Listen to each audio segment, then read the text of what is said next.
Bonsoir tout le monde. Good evening, everyone. Welcome to our Municipal Council meeting of November 4th.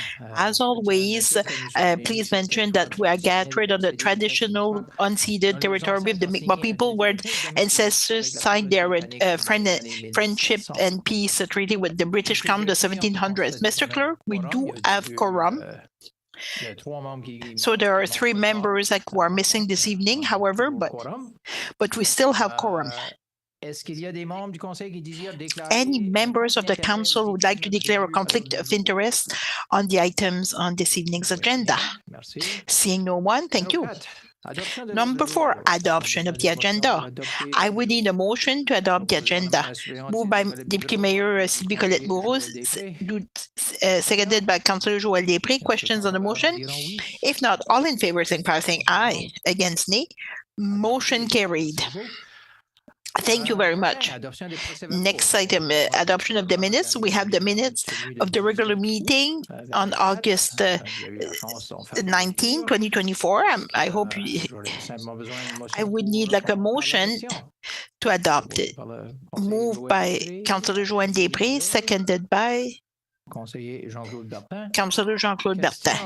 Questions on the motion? On the minute. Councillor Paul, just a question, Mr. Mayor. I was looking at the minutes. So when we vote, like the motion adopted or defeated, so depending who's vote, would it be possible to add, in a sense, like, so you're asking like a vote that's registered, or that every time we take a vote, we see like who voted for or against? No problem, but it would be interesting to see who voted for or against, except like so there's no councillor asking like the vote to be recorded, so we know like 7 against 3 or something like that. We'll not give the names of the councillors. It's just like you can make the request if you want to do it. Thank you very much. On this note, all in favor saying the minutes of August 19, all in favor saying aye, against nay.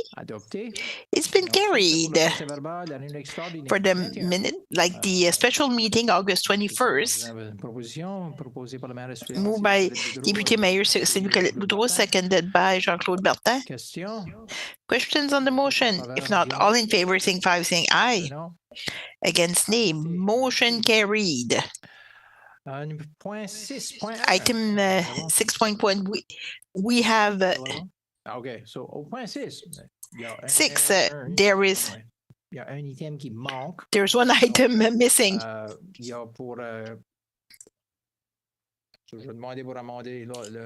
will ask her to amend the agenda.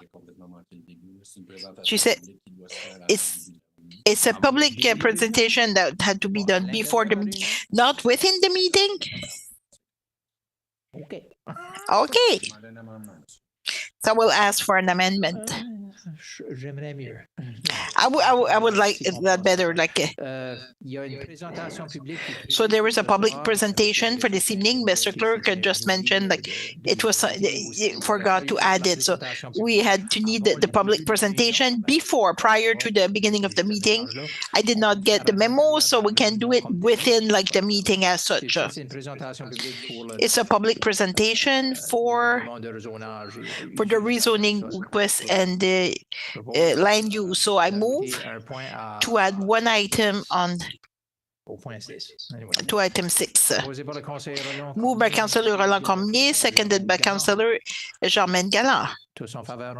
All in favor saying aye. Against nay. Motion carried. Mr. Robichaud, so the floor is yours. Good evening, council members and Mr. Mayor.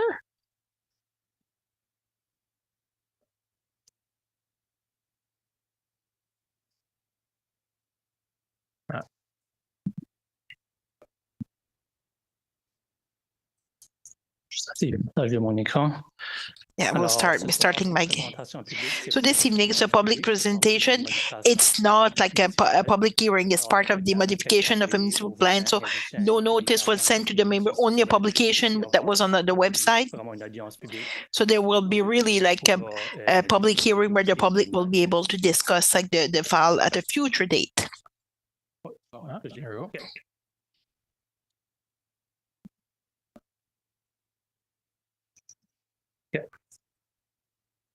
So this is the process. Like the process started this process on October 15. So that's the file like, for the Webster House, and the public presentation was the designation from commercial to residential.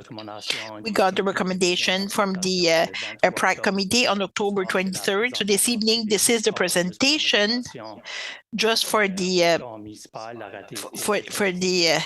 municipal bylaw like P14 36B. So there will be two public hearings for this file, and there will be one held on November 18, and this one would be specific to for the group home, and the other, and then the one will be later for December 16. So it's specific to three other properties like for the residential zone.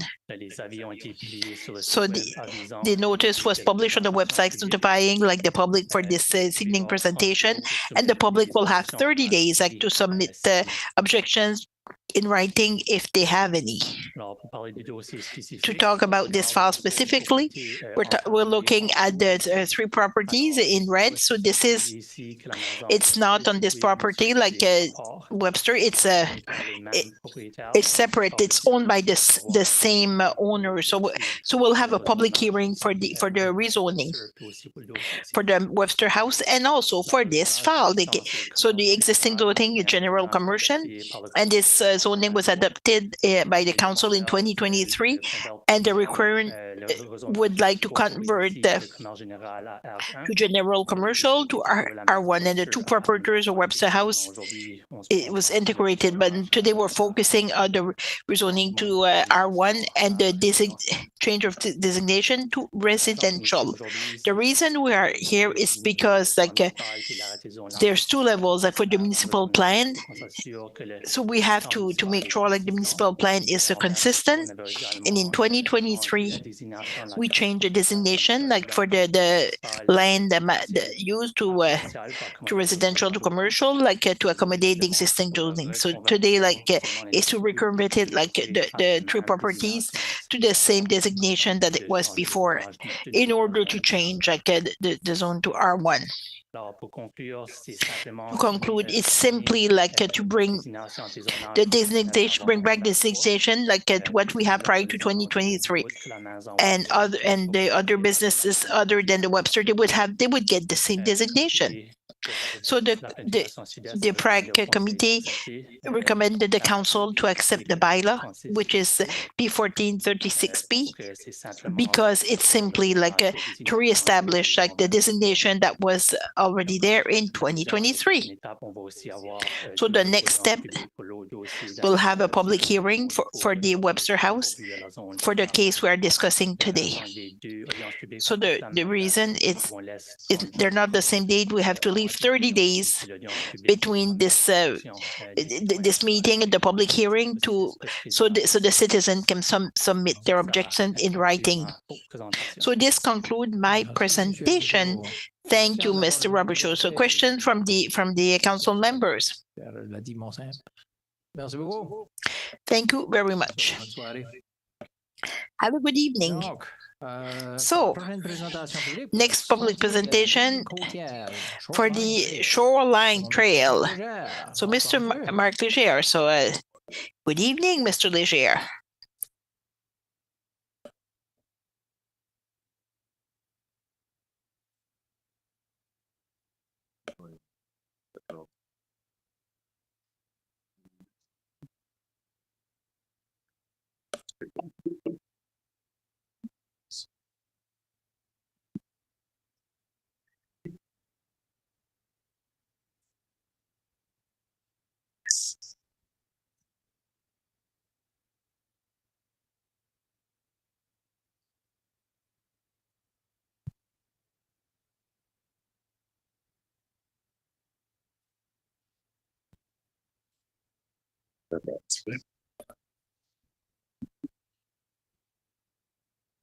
Avez-vous besoin de la musique d'ascenseur, là? Oui, ça Do you serait need like elevator music? He said it would be nice.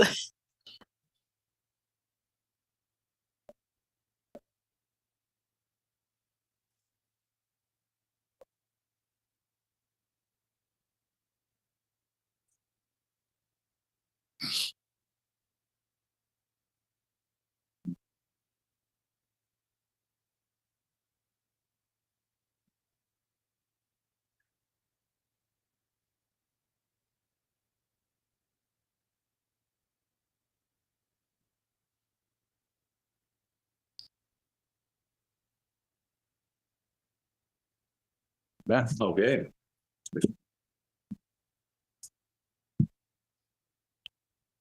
Bonjour. Bonjour. Bonsoir. Good evening. Well, good evening.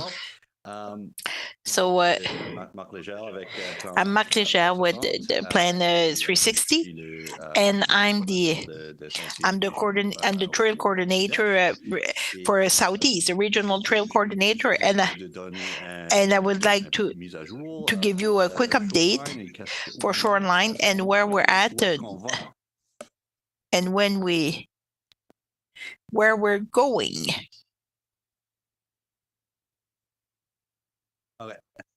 Dans la langue de ton choix, là, Marc. In the language of your choice, Emma. Fais les deux. You can do it in the two. Like, at this moment, like we're about a third of for the total connection of the shoreline. So it's a tracing that for the shoreline to go from Alma to Capelé for bicycles and walk. It's all offered except one small segment in Albert County, which is close to the Mary's Point. We are trying to complete like all the trail like by 2030 for the next 5 years. And this year, like we propose like a budget for the construction and also for the maintenance of the trail. And we still have like we did like a segment prioritize like all the segments. So it's from Dieppe to here to Shediac. And so the reason like we change like to be more ambitious with the trails. So we had a retreat and we know like it was a project. It was a great project like for all the region. So we need to find something where all the municipalities can work together, and it's a project. It checks the boxes like for a lot of our mandate. The second project is phase 2. It's even a bigger network to connect like all the municipalities in our region. And we already like have some connections, but we have to complete 161 kilometers with this. It will be phase 2 and we will start once we're done with the shoreline. So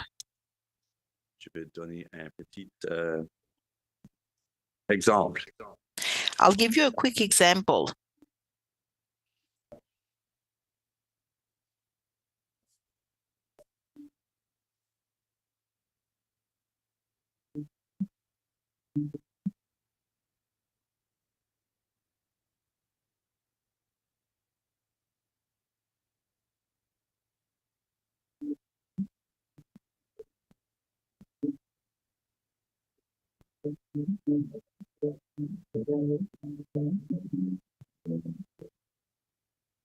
Oh, the sound is not, the sound is not good. Like,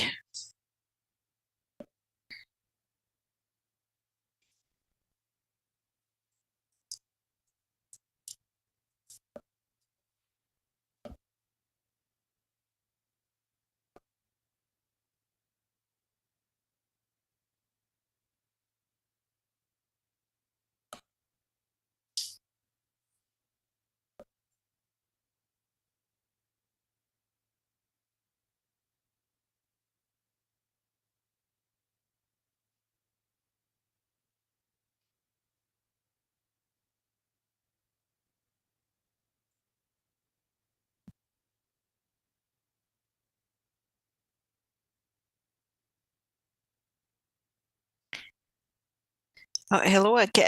There is no sound. We lost the sound from the town of Shediac.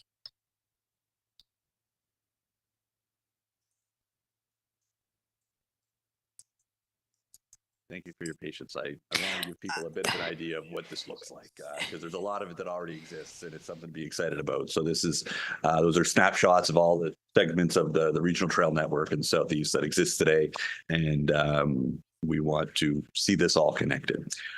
So what did we do this year? Well, one of the things we did this year was we did some video and some photos, because building this trail, we want to tap into all the potential support we can get, and certainly we've proposed a budget to build this and to maintain it, but projects like this really succeed when there's fundraising involved and more community involvement, and you really can't do that without some content to promote. And luckily, we have an increased mandate with tourism, and we went to work with getting some great imagery of tourism destinations that exist today, many of which have these great trails on them. So that was a big part of this year, was we're working on this content, and we're doing we've done more. We want to get scenery from the region at all different times of the year. So that's really important. So we did a fall shoot just last week for a couple of days. The other big part of the work this year is completing the final designs for the Shediac train bridge. So we're doing some work on that. Just talked to the consultant this morning to see where we're at with that. But landowner consultations. So there's about 30 landowners between where we pick up in Dieppe all the way to the Shediac railbed. And we've now reached all of them. We hired a consultant who specializes in this. There's right now, overwhelmingly, people are supportive. There is about 5 landowners that are on the fence. So we're working through that, and that's all of those landowners, I should note, are in the municipality of Dieppe. So we'll be working with Dieppe over the winter to figure out what's the next move there. And another big project that I wasn't as involved with, but Cap-Agadi has 2 projects on the go. One that just finished up last week over Field Brook from the rec center, and Hillsborough was also working on a connection that tied into work that we had done in 2023. I have to thank Julie for, at the very last minute, there was a section that's actually within the municipality's jurisdiction here, the approach to the Shediac Bridge.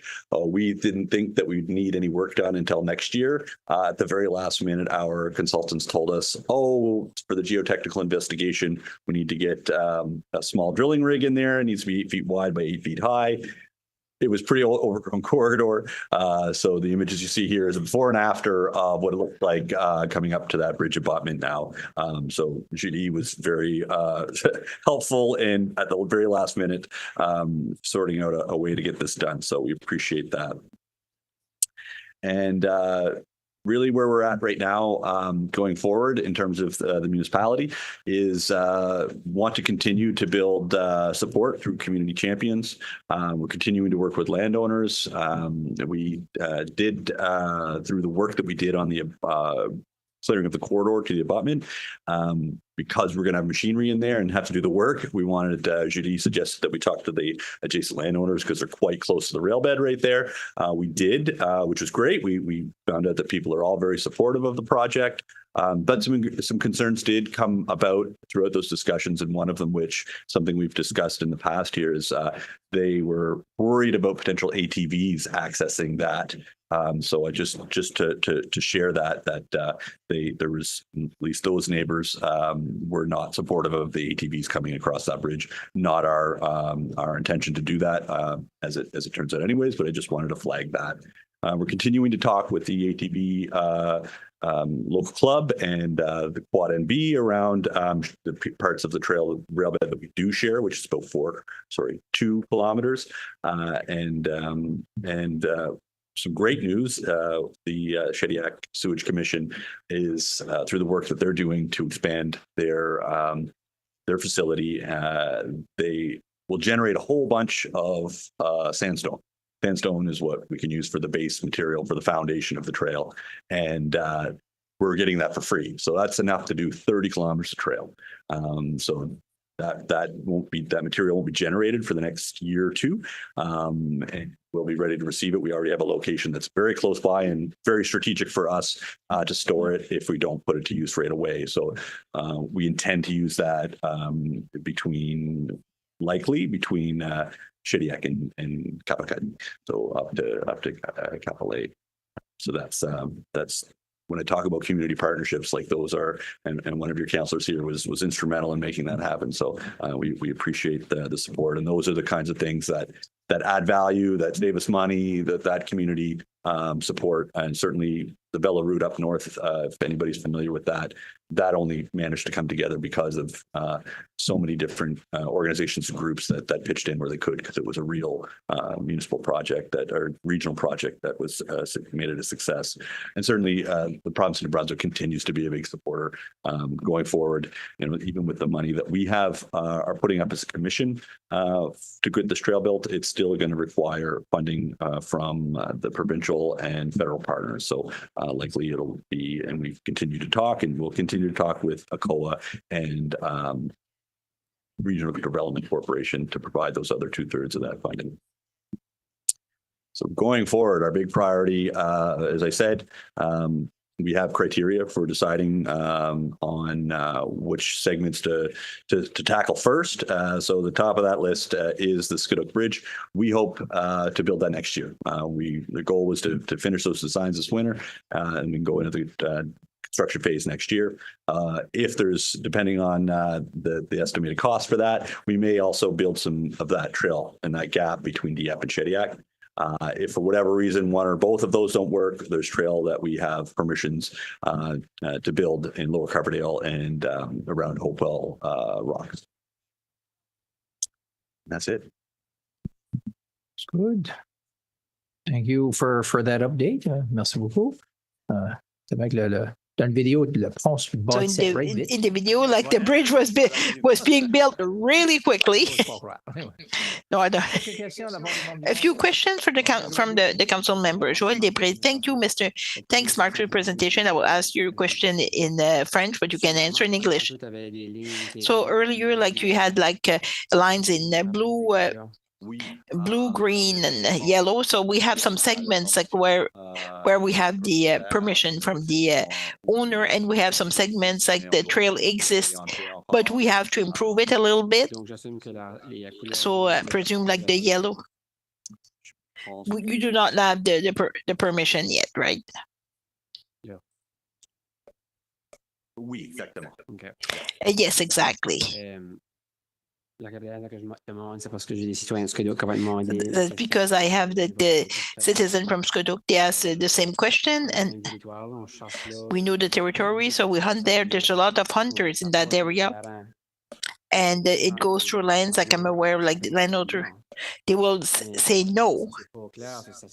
So it's not clear. It would be nice, like to have the PIDs and see, like if it doesn't go on their land, it's because they are concerned right now, and I cannot confirm where the trail is going in, but we're not sure if it goes directly. So is it something you can share with you? Don't share that line with anybody until we finish our conversations with the landowner. We've learned through experience that if that gets out there and they haven't been properly consulted, they can be pretty upset by that. So we first talked to the landowner. I know this does show it, but it doesn't show with much detail, and that's by design. So we do have a consultant working directly to discuss with the landowners today.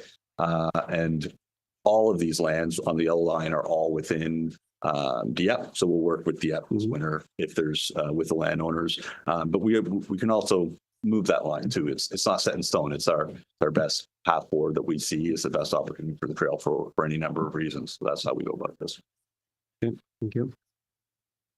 Good. Conseiller Boudreau. Merci, Marc. Une très belle présentation. Ben hâte, je te vois. Very great presentation, Mark. Thank you. See, I'm very looking forward to it. Just a couple of questions. I did a lot of biking, like in the Nova Scotia, the Harveston Trail, Annapolis Valley, etc., Cape Breton. All those trails are all shared trails with the ATV. So why did you take the decision, to have it only for walking and biking trails in New Brunswick? There's a number of reasons. One is that was the mandate when I was hired to start here, is to build non-motorized trail. Certainly, there are examples. You're not wrong.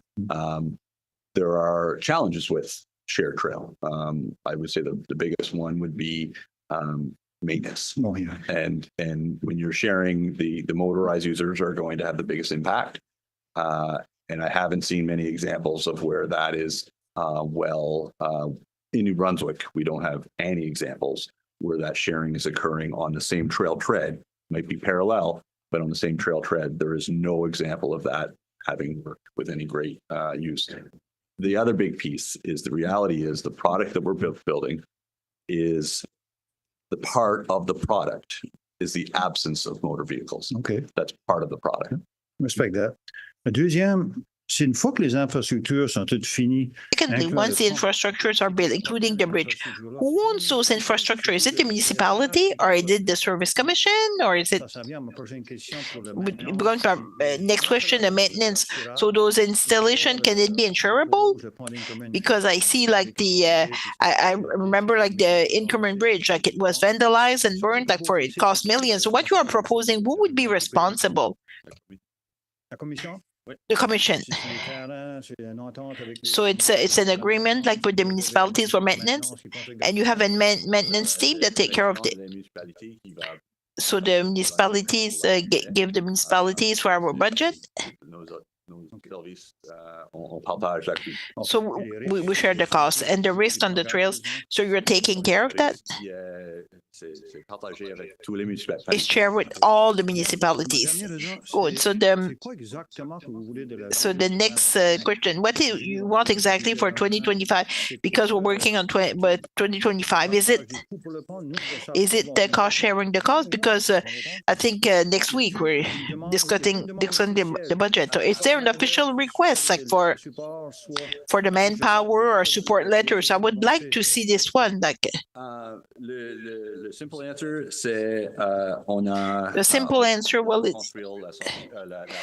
we have to build the bridge. Build a bridge. Build it next year. There will be a lot of coming and going over the abutments, so we're not going to invest further into the abutments until the bridge is done. So whether that's next year or 2026, the municipality would be responsible from Riverside Drive to up till to the bridge, because the way that we've put it together within our management plan is the commission is responsible for everything outside of the serviceable boundary. So your serviceable boundary ends at that bridge. So that's all that's left to do. The lion's share of that work was done this fall. That's Judy was able to. Well, the municipal boundaries now is borders with Dieppe, right? Serviceable boundary. Okay. So water, sewer. Oh, okay. So that's why we're building trail in Dieppe, because we're building from the airport onto your municipal boundary, and then we're building onto where we pick up your serviceable boundary. Okay. Mon point interne, c'est la communication très ouverte avec le département Julie. So we'll have open communication with Julie's department. So we got some information. If there are official requests for 2025. In the short term, and I believe Julie is working with Viridis on a design and estimate cost to complete that corridor and surface it. Whether that is able to happen late 2025 or that would happen early 2026. It's really a matter of when that bridge construction is wrapped up and we're ready to tie that in. It's a pretty small job in the grand scheme of things. The corridor's there. It's really a matter of surfacing and maybe putting some additional base material. Merci, vous félicite. Bon projet. We should have enough lead time in terms of when we need to start doing that, because we'll have a lot of construction for a little bit before. Yeah, and I think Viridis, I think they probably will have that number, that cost estimate ready to go and the design ready to go, and it's just a matter when you pull the trigger, and we'll be able to give lots of headway, whether that's going to be what year it is and what. Just curious, any idea as to the length of time required to build the actual bridge, if you know that off the top of your head? It's going to depend, right? So when we On season. Once we're finished with the geotechnical, we'll know what kind of bridge, what kind of remediation work will have to happen on the piers and the abutments. And then from there, we'll know, but we're pretty confident we can wrap it up in the run of a year. Okay. But I'll be able to better answer that question a little bit later on. Thank you. Conseiller Roland Cormier. Merci, Monsieur le Maire. Thank you, Your Worship. L'indication sur la what we're seeing, it's on page page 6 on our deck. It's the yellow item. I'll try to continue along the questions of Councillor Desprez's questions. I understand. Is there a plan B if we can't get access to those lands on page 6?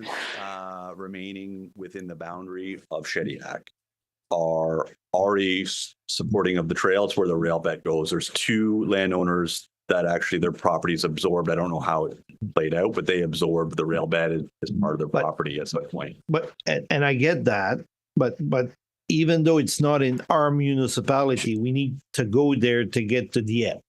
So is there a plan B? Even it's people we know. That's Sure. the reason, and I think it's a good project. I think it. Let's hope we can make it happen. It makes sense. It's good for the community. It's good. It's good. There's no negative here in my space. Is expropriation could be part of that? If it's not up to me to. There is certainly any number of options. Okay, that could be one of them, maybe legally. I'm not. It's something I would sit down and I will sit down with Dieppe and talk about what our options are. Okay. So it's not appropriate for me to answer that question. It's fine. But moving the trail to another location off a property, it would make it longer. But that's certainly we would consider any number of options in order to connect a trail. Okay. You've talked that you were in communication with the ATV club in the area. Has there been an ask to increase their the trail is, you said a couple of clicks, might be a bit more, but I'll give you 2 clicks. But there was at one point the club asking for another 2. Is there been an official ask to extend that trail officially? It's my understanding that they had asked Quad NB to submit a license of occupation for those additional kilometers to get them to the bridge. Yep. And then that was pulled back. Okay. I don't know the details. Okay. No, that's fine. But I just want to know if it's in your if it's in your ballpark or somebody else's ballpark. I guess I have nothing to do with it. Okay. No, that's fine. Brunswick. Yeah. Could the CN bed, from what I've been told, can you confirm this? Is the CN bed belongs to CN? No, it belongs to the Department of Natural Resources. They don't have an easement that it does belong to Natural Resources. Absolutely does. So if something happens there, would I be correct in saying that Natural Resources has the last say on that particular piece of? Absolutely. Okay. And Tanya Morehouse, who is the provincial trails coordinator with DNR, would be happy to come and talk to you and answer any number of questions that you have. As a matter of fact, she was willing to come here tonight. It was kind of came together last minute, but she put that offer out there at any point to walk you through the. Tanya Morehouse, you said? Tanya Morehouse. Yep. Yeah, and she's the trails coordinator with the Department of Natural Resources. I would presume there's a lot of white in Shediac and yellow going towards Capelé. It's, from what I got from you tonight, it's not a priority of the commission in 225. It'll be addressed in 226, 27, 28. Is that what I would To build to get the Capelli? There's a whole bunch of factors.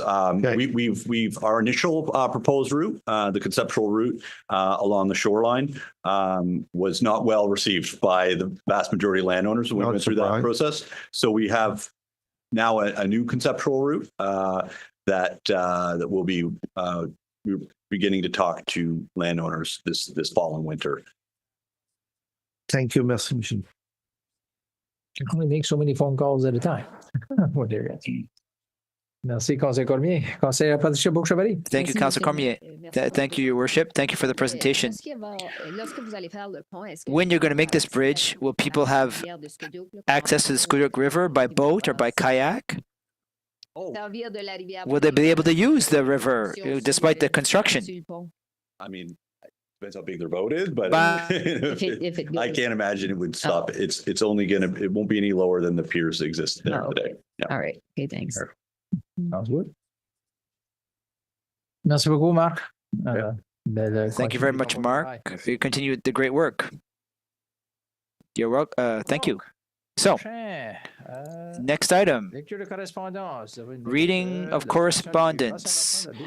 It will be for the watershed of Shediac Bay. This is an update. We were asked to share it with you, and I'd like to thank Councillor Jean-Michel Galland, who reminded me of this over the past few weeks.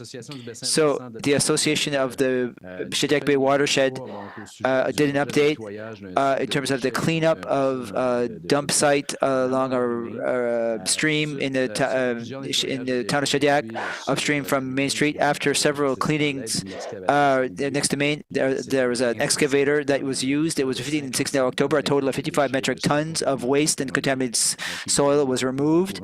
They wanted to make us aware of this, and I'd like to remind you that we have a presentation from EcoVision this week. It'll be Wednesday night that will advise you of the upcoming projects this Wednesday. Councillor Boudreau.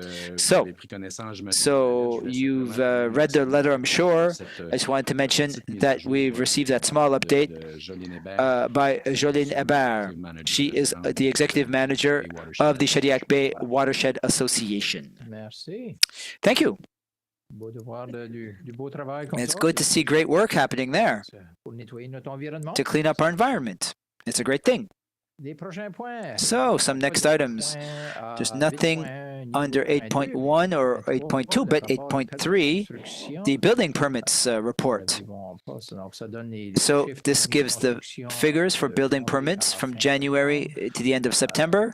Mr. CAO could add some if he would like, but we're up to a little over $79 million. When you look on the chart on the graph, with the exception of last year, where we went past 105 million, it was a pretty extraordinary year. It's the best year beyond, except for last year. And when there's still, 3 months for building permits for developers or residents. It gives you a little idea in terms of residential, multi-residential, and commercial building permits. Do you have any questions, Councillor Paul Boudreau? It's a specific question about a specific project. For the CAO. I don't know he'll be able to answer you. He can't speak to specifics. You can ask the question to me as the chair of the meeting. The project on Main Street is moving forward. The Main Street, which citizens are asking questions. Are there delays? Councillor Peter was often asked the question. I'm not aware of anything in particular. Maybe is there anything the CEO wants to share? I spoke with one of the owners. All the problems have been resolved. And it looks like people will be moving December or the start of 2025.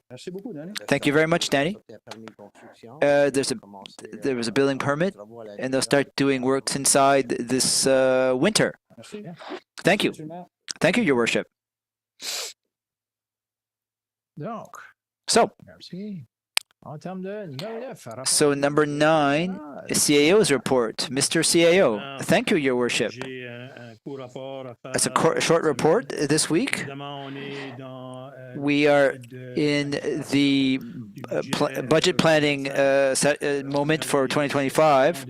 We're having deliberative sessions that are scheduled for next week for over 2 nights. Last week, it was a bit of a surprise. We received the assessment for the tax base. If you saw the publications, municipality will still see growth in its tax base from 20.4% this year, 6th largest increase provincially. This will bring the total tax base to 1.9 billion, which places us 9th. We're the 9th largest municipality in the province as relates to tax base. Well, we'll obviously be presenting some deliberations next week, and we'll cover all of that then. I'm also continuing to meet with staff, municipal staff, and it's been going well. Employees are very pleased. They're pleased to have the opportunity to share and discuss how they see things and how it's going with the municipality. In terms of municipal operations on Main Street, well, that's going well. I saw there's a surface of asphalt that was put down last week. I don't want to jinx the works, but if things go well this week, there should be some substantial construction by the end of the week if everything goes well. In terms of community life, tonight we'll also have a report for the rec center. Bujo will discuss this later on in the meeting, and we'll also have a short presentation on net zero. These are all files that we've been working on lately over the past few weeks. In terms of strategic planning, we'll be meeting the consultant in a few weeks. We would potentially like to bring something to the council end of November, start of December, if things go well. But those are the timelines that we're aiming for right now. Thank you. Well, thank you. We'll all say our rosaries for good weather for paving. So, question on the budget: how would you propose to go about it? Is it a 5-year plan? Is it by department? Capital projects? How do we prepare for this budget? Well, you'll know it. What preoccupies me, we have 2 days for budget deliberations, and next week, if we have to make decisions, for example, the tennis complex, there's lots of things to discuss, big files. If we could have if we not have a heads up, we'd like to prepare in advance. So how would you foresee presenting the budget?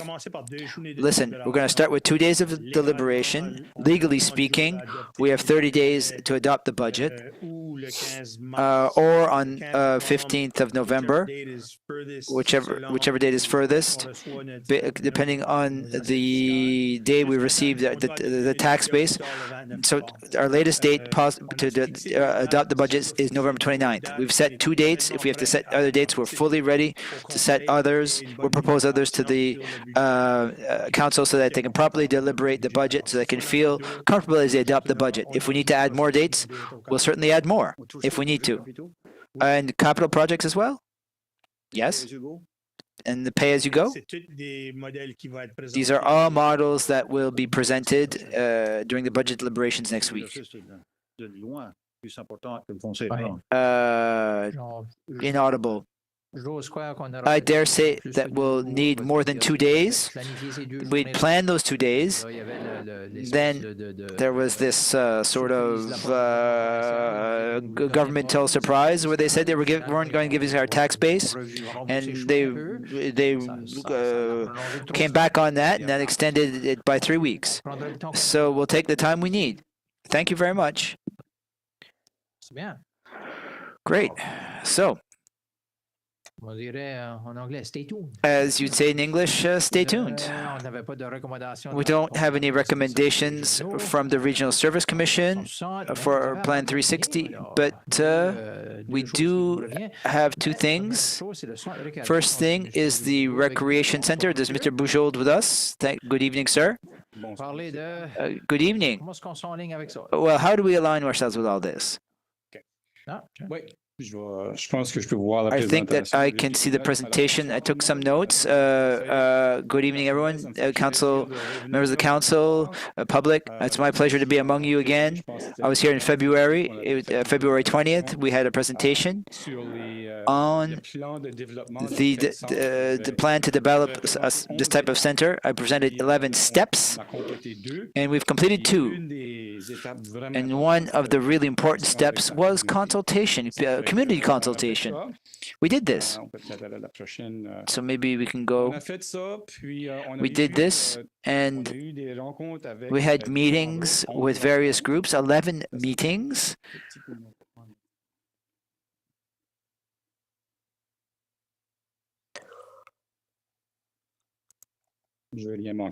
I don't want to miss anything. We did meetings with various groups, and the way that this went, these were public meetings. People came, there were different presentations that I would do, and there were various questions as well. So we didn't make any promises. We got lots of feedback and we got lots of comments. We were there to listen to people and listen to their recommendations. It's a long, long list. You'll see it in the report. Tonight, I'm going to present just the overview, the broad overview of it. So the first meeting was April 29th.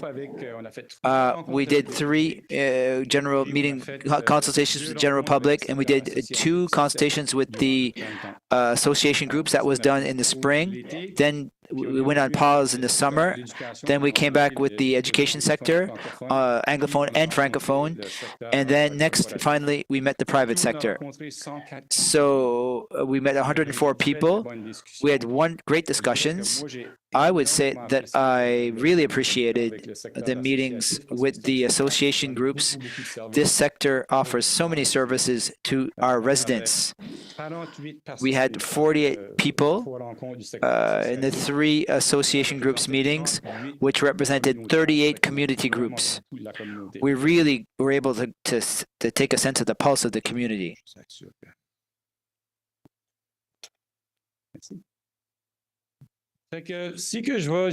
So, in terms of summarizing these consultations, there were various questions. So I'm just presenting an overview. One of the questions asked, are you in agreement with this type of project? So I would make a half-hour presentation. I presented what had been done up to date, up to now, the consultations made, the project developments that had been proposed. 100% of people at the meeting said yes. We want this type of center. We want this type of facility. I would even say that people shared that, if you excuse the English term, it's overdue. They were really expecting this type of service, these type of services. They really often commented that you have to leave the region, you have to travel. We don't always have access to things because we're not a priority in other communities. So it's very important for people to have this in Shediac. We even indicated that it was a tool to attract people into our community. Shediac, as you know, you have tremendous growth. Lots of people are coming to settle here. Newcomers, new people in the community.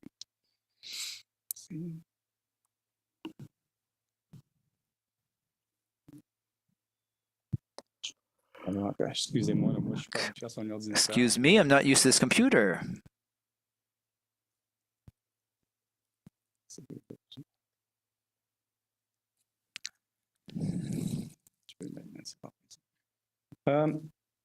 La consultation, So, on a trouvé des with the consultation, there were 4 pillars that came out of the consultations. They were identified by the company over the phone. There's aquatic. There's an ice surface. There's this notion of a gym and a walking track. What was interesting was that the association groups and the general public, the first 3 were very similar. The general public put a lot more emphasis on the walking track. This is something that has been wanted by citizens who were present. They were saying that it was something that everyone could use. It was an opportunity. It's unstructured. People could just come there and walk on their own time. So those were the 4 pillars that came out of this.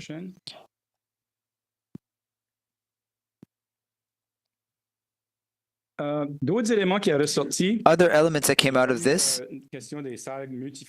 there's a notion of multifunctional groups. Community groups spoke about this a lot. Schools as well. The educational sector spoke about it. In the educational sector, there's lots of spaces that are lacking. They're looking for opportunities. They see this type of centers that would provide them an additional opportunities to what they can offer at school. So multifunctional rooms. Training rooms. I'm going to come back on the type of training room. It's like a, like weightlifting room and conditioning, A climbing wall could be another element. Commercial spaces. What was mentioned here, to try to help with operational costs, might be possible to rent out spaces to the private sector. It's a good suggestion. I'll speak to it in my recommendations. It's the notion of using spaces as a museum or for exhibits. In terms of the financial aspect, there were good discussions. People spoke, frankly. In terms of the association groups, there's a certain sense that if we have a new high-quality infrastructure, they accept that rental fees would go up, whether it be ice fees, but it has to be realistic to make sure that community groups can access them. People will seek it out in their membership fees. We don't want membership fees, irrespective of the program, would go up too highly. Yes, they said yes. Certainly, if we can have high-quality facilities, new facilities, we fully expect that there would be increases. We spoke of municipal taxation, property tax. This was discussed, and a lot of people said, no, don't raise our taxes. We pay enough taxes. There are other projects that we are paying for that increased our taxes. This is what people said. But there was one group that said, this is something that will improve quality of life for people. We might be ready to pay a bit more. Not drastically more, but so I'd say it was 50-50.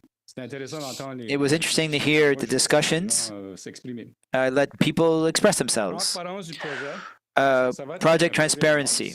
It's going to be a huge project. If you go forward as a municipality, in terms of Shediac, it's a big infrastructure project. People want to stay informed. They really appreciated the fact that we took these steps, and the 11 steps that I presented to you in February. One of the items is communication with the community. This is an element that they really shared.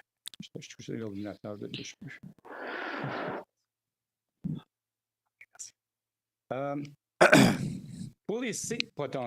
terms of potential sites, big discussions on this point. In the report, you'll see what people said in terms of the potential sites. But the elements that came out of it, they wanted to be close to schools. The center really needs to be close to at least 1 or possibly 2 schools. It has to be accessible by road, probably more than 1 exit. If there's only 1, it would be a problem. People also want it to be accessible by active transportation. Like we were speaking of trails just now, you would need active transportation options available. And in the more long-term view, Shediac might eventually have public transportation. It would have to be on one of the arteries or close to it. So other suggestions that came out of all of this,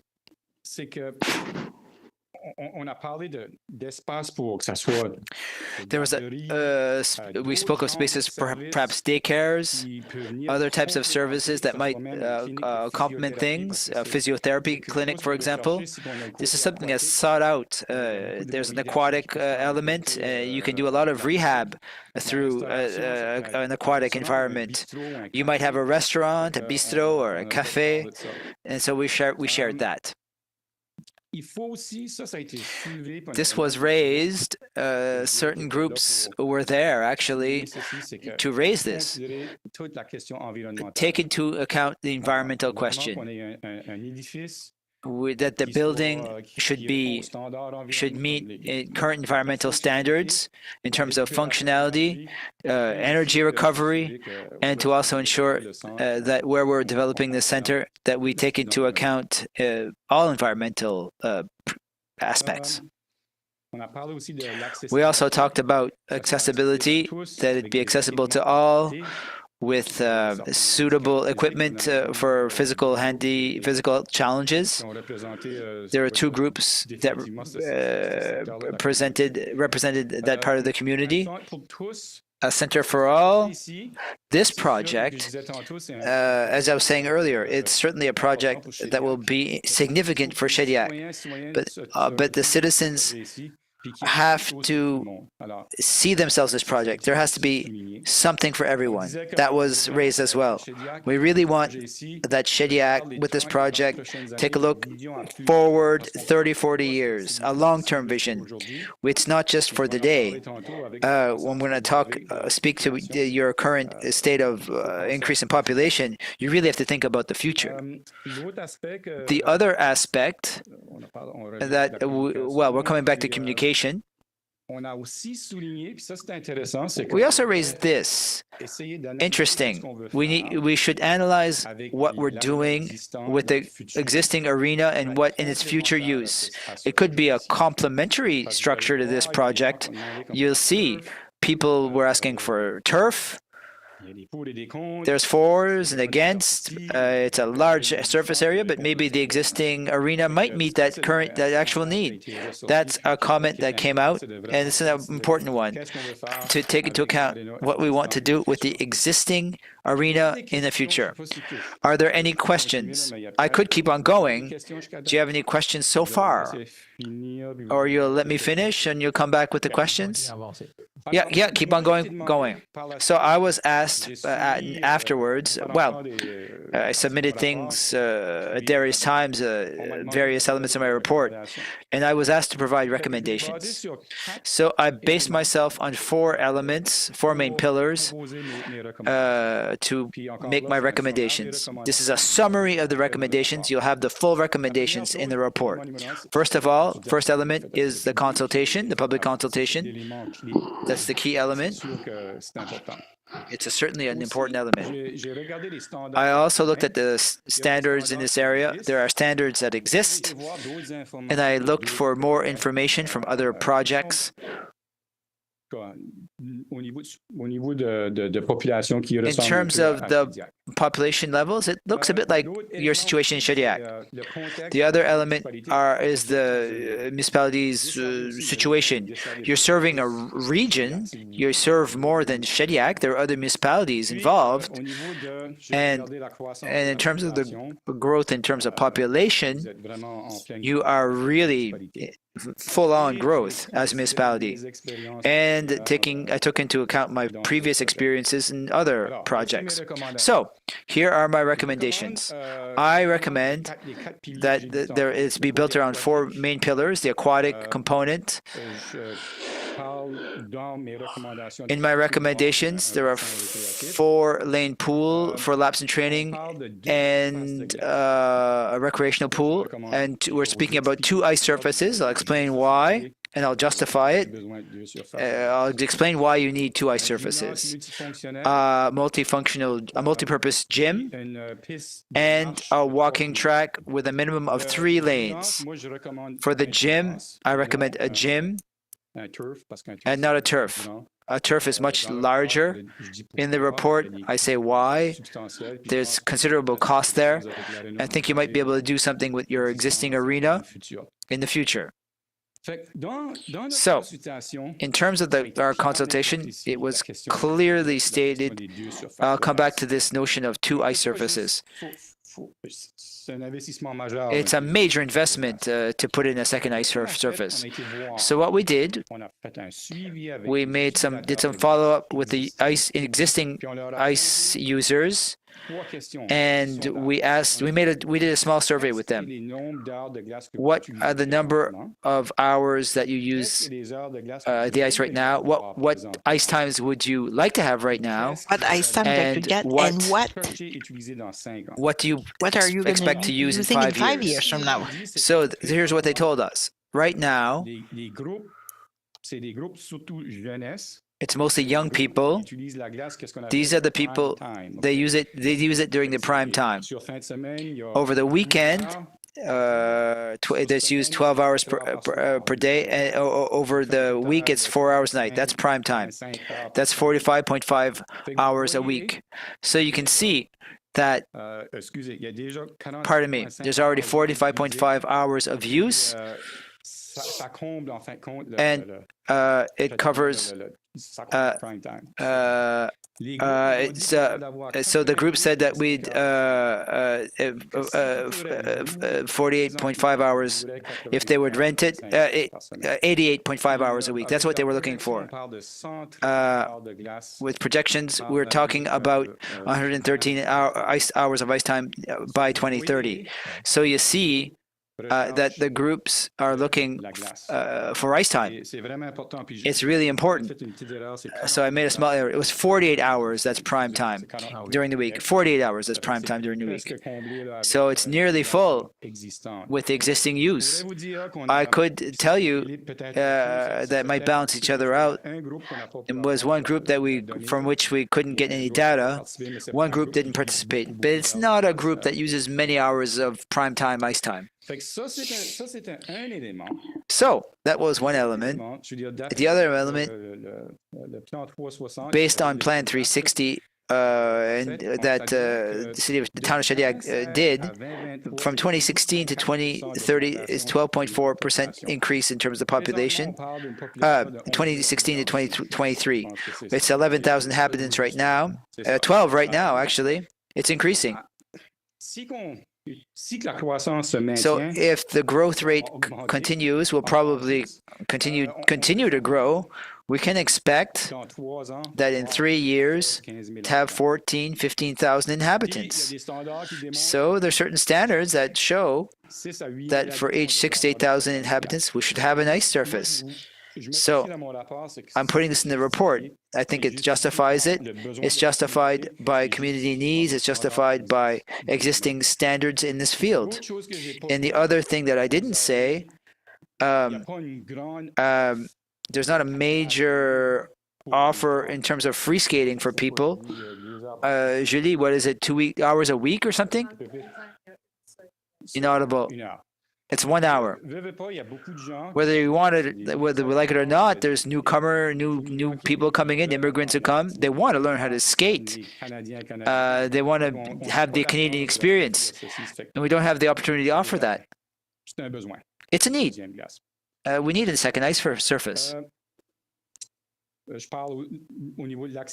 So in terms of accessibility, I spoke about this earlier, and also in terms of energy recovery. If you make a pool and ice, you can recover energy. It can vary between 20 and 30% in terms of energy recovery. I did some research in that. That's what it shows. It depends on the project, though. Another secondary element that I would recommend is meeting rooms.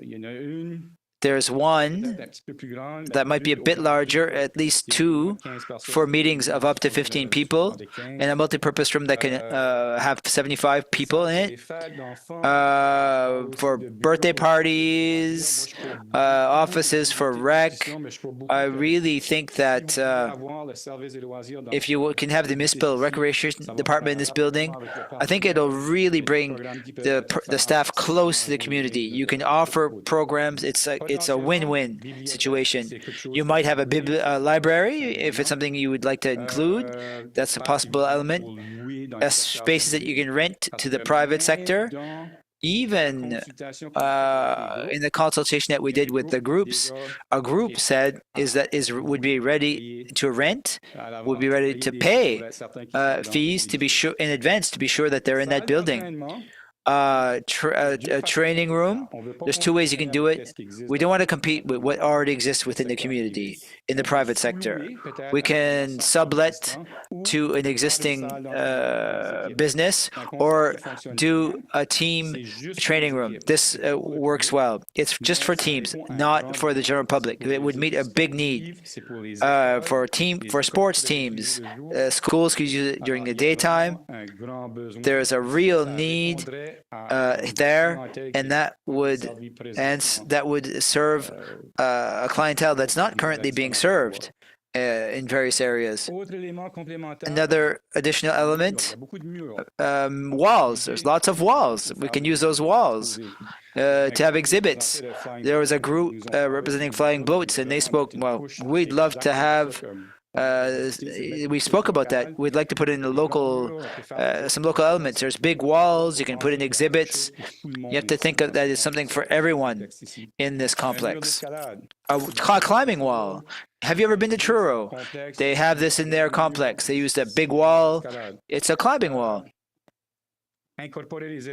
Integrate local elements, as I was saying, to put in some local touches in the building. So the next steps. We certainly need to have an internal consultation with staff and operational staff. There are needs, and you have to imagine that this complex, if we want to be efficient, if we want to save time in terms of maintenance, involve operational staff in terms of other projects and situations. We have to start to hire specific expertise. We have to come up with a financial plan, a business plan. For that, you have to hire a company. What type of site?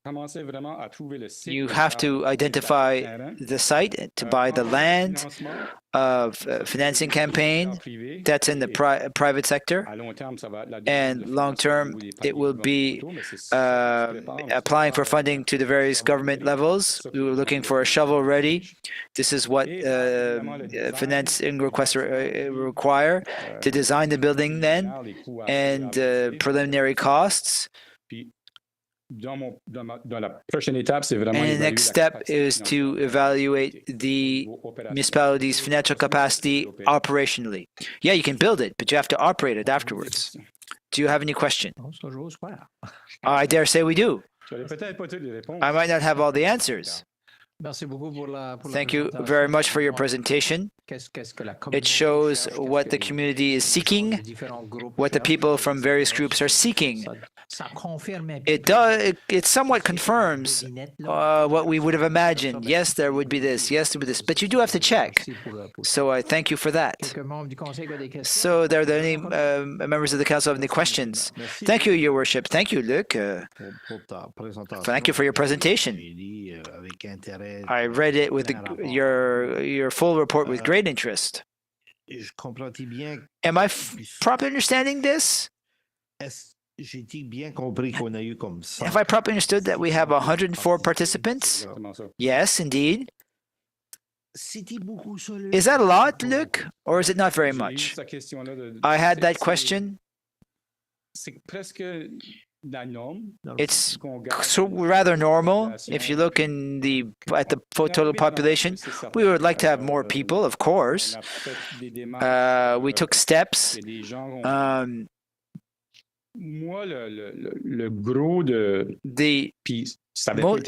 It wasn't done in the first consultation phase.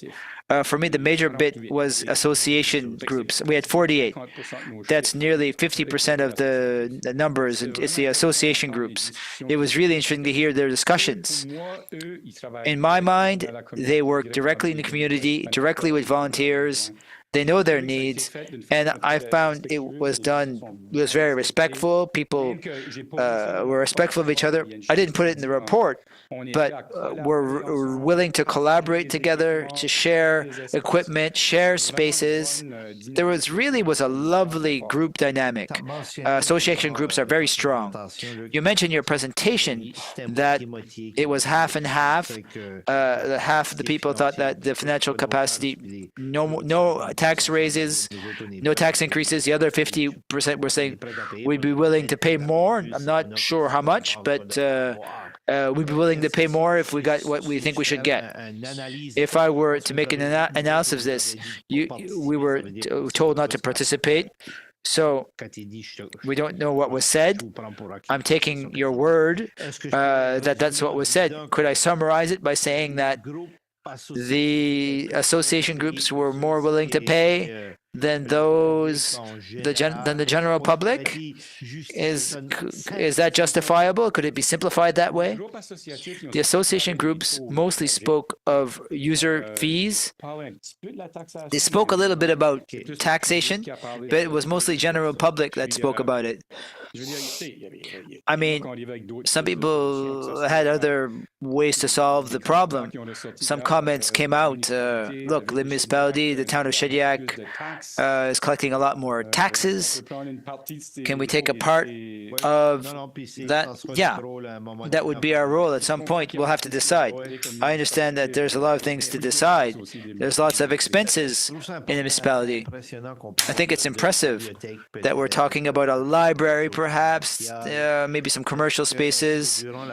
So if during this tour, this visit, did we maybe speak about even perhaps, I don't know, being a municipal building within it?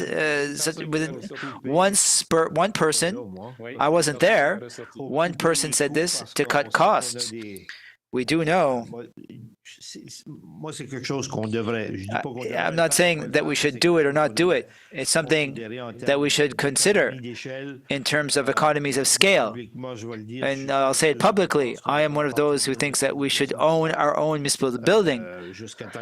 Until somebody can convince me otherwise, I will continue to think this. There might be an opportunity with government grants that we might be able to seek out. If we don't seek them out, we won't have a building. It's just a question of thinking outside of the box. That's the point I want to make.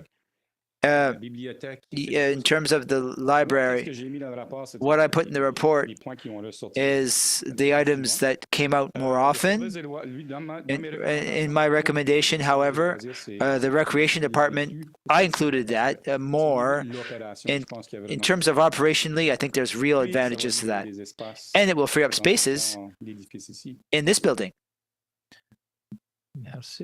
Thank you.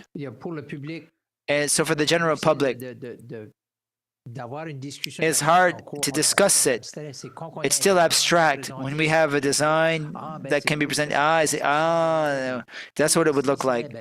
Where would they be? Then the general public will feel like giving their opinion. Well, all the better. But you have to start somewhere to just start the discussion rolling. It's important. We need to know what the community is seeking. So we know we're looking at what the elements that they want. We've said that we can't put all the elements that people are looking. The list would be just too long. Councillor Paul Boudreau. Thank you, Luc. Your former prof would be proud of you. You graduated. The next steps worry me. So the timelines, I'd like to see really specific timelines. So you refer to financial capacity, the choice of the site selection. Who starts all this rolling? Who will take up the next step? Who will decide? Who will do the evaluation in terms of the land? Is it in 6 months? And how many months? Otherwise, you've done good work since February. And I've said talked about it a few times in the council. This is what I'd like to see in your next report. I want to see a very specific timeline, so that we can tell people by February there'll be a financing campaign that we can launch. So what I'm putting in here, it has to be triggered in the next 2 months. That's what I'm seeing, as quickly as possible. There'll be financing opportunities.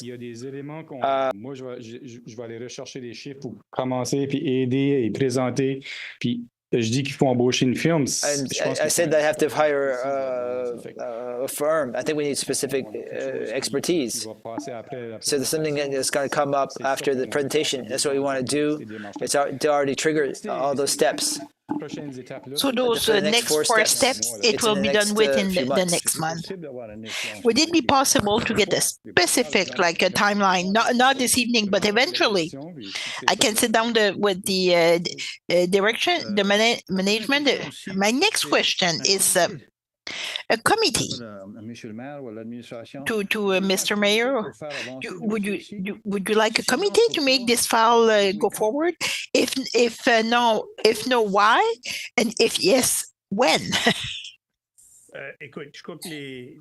Well, listen, I think the next steps will be to assess the financial capacity, like to build a business case for the center. I would say, like, when we're looking like at the fundraising campaign, it would be a local launch. We need like a group of champions identified, and a consultant might be hired like to organize all those things. And this evening, we'll ask you for a resolution to allow the administration to go forward to identify like a strategy so we can go forward.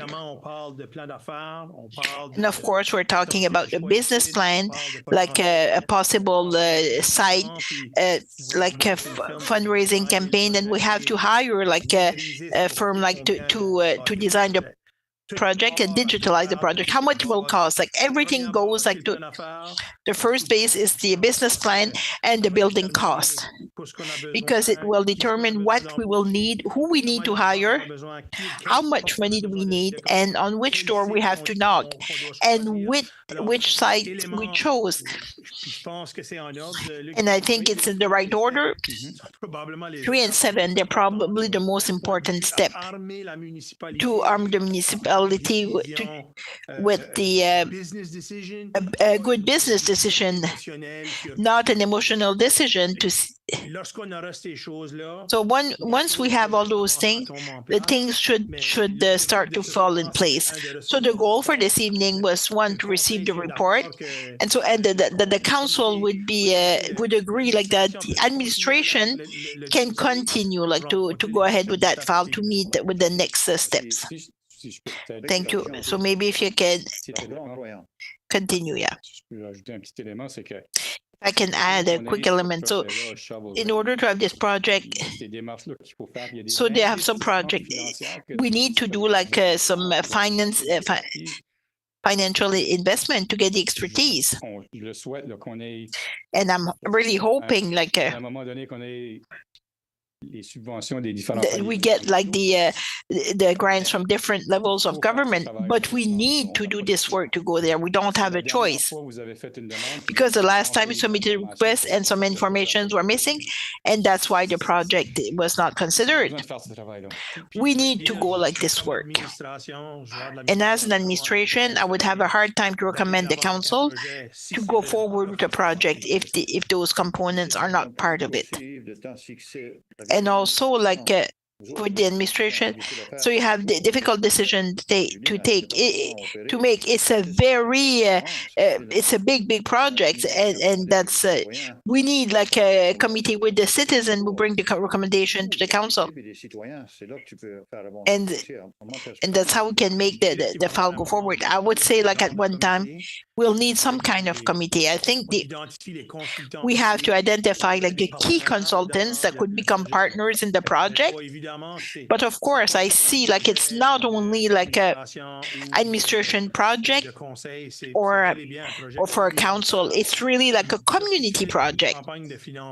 And once you have like a fundraising campaign, our neighbors did like a fundraising campaign like for an aggressive campaign. They were able to collect some funds, and our territory was not like targeted, knowing like we might have a project. So I think our champion will have to come out in these, either like with in monetary contribution, and of course there will be a place for her like for the development of this project. Councilor Boudreau, I understand like you want some you want like some timelines. I would like to get like the roadmap, like each one this month, but we're still writing. The crystal ball is not as clear as I would like for it to be, but at least we know like what are the steps exactly, like when they will come in and when we do the next one. It will be in the sequence we said we would agree. We want to make some progress on these, but when will a consultant be done this? When a preliminary design will be ready for the public? I can have the answer today. You cannot depose it those consultants. We're paying if the consultant we can have it. I want it in 3 days. We cannot do it. It has to be reasonable, like what they can do. So thank you. Councilor Patricia Boutreau, thank you, Mr. Mayor. So the executive, the CEO answered my question partially. In the business plan, will there be a lot of option? Like, let's see if the municipality can allow like a center for X amount of millions of dollars. It's too much, and we want to go there. So we'll have to assess like the financial capacity of the municipality,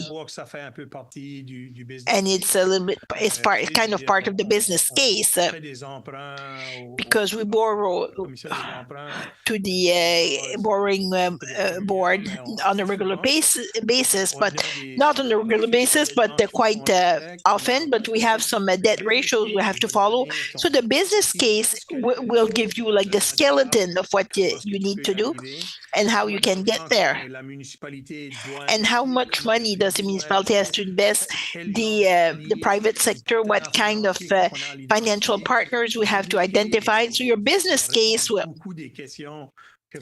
answer a lot of questions you have like on the financial capacity. And I would see like 6 months ago, the amount would have been a few amount of dollars, but today it's amount for whatever. So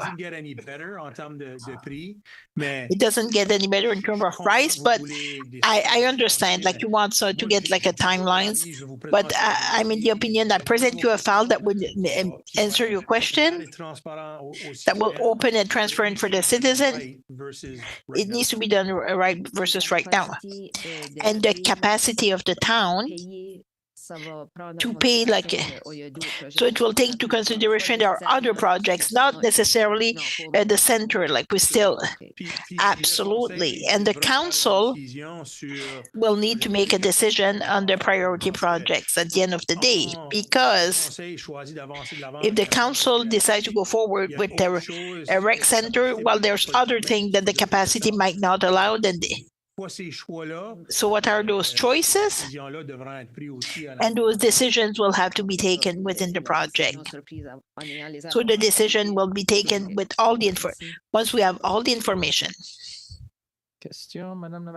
Question, Mrs. Deputy Mayor. Thank you, Mr. Mayor. Must have at least nice to have. So my question is more out of context, but maybe more like the municipal buildings. We already have a nice surface. We have an arena.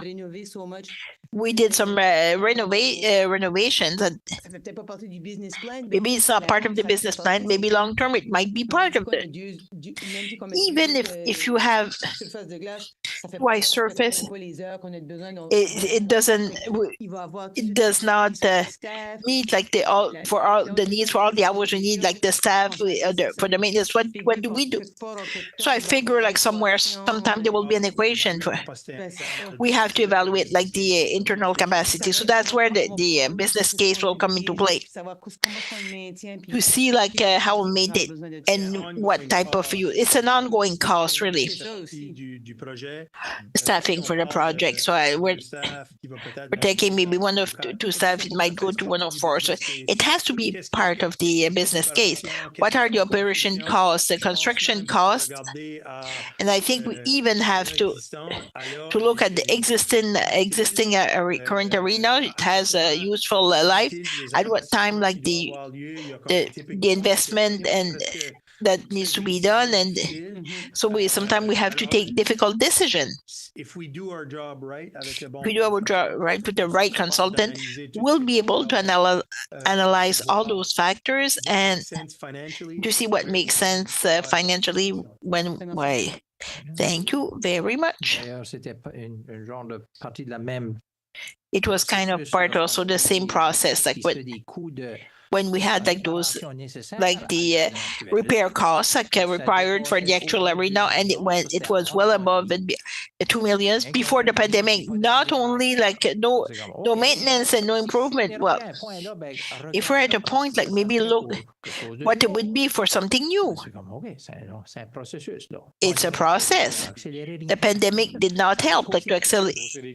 It made the cost higher. So the first meeting we adopted a resolution to hire a consultant like to do asset management. It's one of the tools that's the most important like for financial for the municipality, like to have either not only like for what we spend like for new infrastructures, but how we will pay like for maintenance and when the end of life, like how we can transition. So you have to forecast like your costs like above like 1 year, 2 year, like 50 years, 70 years. So for those, so the arena of Shediac is not new. So we have to look for improvement to see how long we can. So today it's a different like a discourse because we have to consider those costs. Not only the new one. The new one is interesting, but if we're not able like to maintain our current infrastructures, the new one will have the same. So I can read it, Luc. Thank you for 11.1 Recreation Center.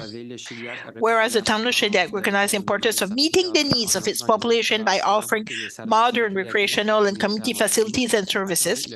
Whereas the town council and administration are considering the possibility of developing a new recreation center within the limits of the municipalities. Therefore, be it resolved that the municipal council authorize the administration of the town of Shediac to proceed with the recruitment of an expert who will examine the viability and potential needs associated with this project in order to initiate the municipal capacity assessment phase for the creation of a recreation center as listed in the consultant schedule for the development of the recreation center development project. Be it further resolved that the hired expert be mandated to develop a comprehensive business plan detailing cost projections, potential partnerships, financial models, as well as the social and economic benefits expected from a new recreation center. I shall move. Moved by Councillor Joël Després, seconded by Councillor Germaine Galland. Questions on the motion? Conseiller Paul Boudreau. Councillor Paul Boudreau, Ça coûte? how much does it cost for the consultant or the expert? On a une idée? On n'a pas identifié. We did not identify like a consultant yet. Un enveloppe budgétaire?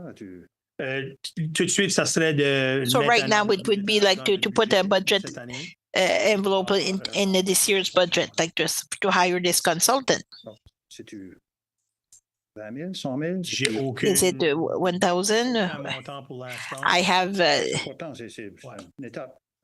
I know, like it's a step, On n'a pas but d'idée du coût tout de suite. we have no idea how. On va se And of référer course, like we will refer to au consultant Luc pour nous donner the consultant look like to give like some recommendations for possible à des consultants solutions, like pour nous for aider avec ça. Et là, possible consultant, and then we'll have to des soumissions, to get some quotes before we take a decision. So are you using some for consultant? By Ça dépend le montant. it depends on the amount, like Le Public Purchasing Act, il y a des- the Public Purchasing Act. There are some limits. Une soumission par invitation. So okay, you can do a invitation, like quote by invitation. It goes above a threshold, like for public purchasing or go to tender. J'ai aucune idée. Right now, I have no idea if it's 20,000, if it's 200,000. I cannot answer those questions. Ces soumissions-là viennent And regardless, like pour so, they're coming back to the council. It would be a recommendation. Ça vient ici. It comes back here Oui. Faut l'accepter ou pas? Oui. if we accept it or not. Like OK, je voulais savoir. no, it's not. They'll have to do like work like Très bien. Conseiller Patricia Beauchevalier. something. But so we're talking about the 2025 budget. Like we wanted to look like to work on this one. Like À la fin de la journée, il faut qu'on identifie so un at the end of the consultant. day, we have to identify Si consultant. on trouve un Like consultant if we find a consultant fast enough that meets all the requirements, that can satisfy what we want, we will bring it as soon as possible. Is there possibly like some? À voir avec le It will have to, mais le gros serait pour une dépense en avant. but it would be mostly like for the expenses like in 2025. Because if it's fast enough, Puis l'impact, évidemment. we would have to present you the files and the impact.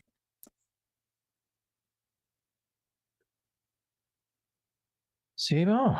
Donc, So- sur la question, tous en faveur, on dit All in favor, saying aye. contre non, Against nay.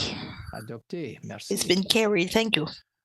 Sur le prochain point, 11.2. 11.2. Principal jusqu'à Pointe-du-Chêne. Pointe-du-Chêne water main extension, fire hydrant, as we know more. Mr. Wasson, I believe. Mr. Lawson, yes. Today. Or tonight, anyway, I should say.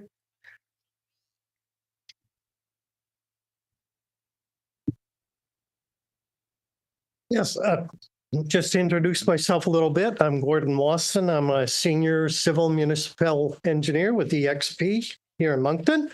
I came before you tonight to provide you a brief presentation on the little study we did regarding water system extension to the Pointe-du-Chêne area. Next slide, please. This might be, I can see that might be a little bit hard to see on the screen up there.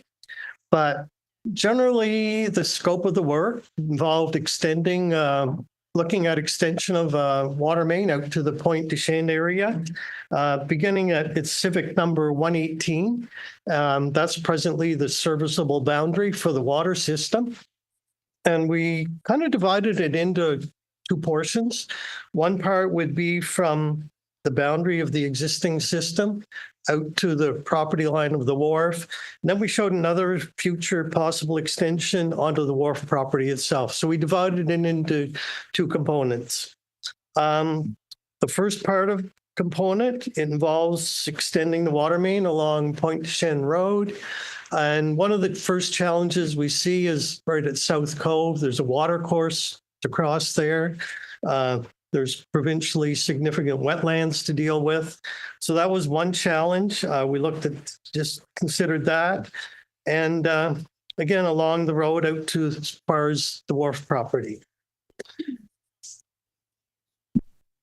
The study objectives generally were to look at the concept of extending the water main along Pointe de Chêne Road from its current endpoint.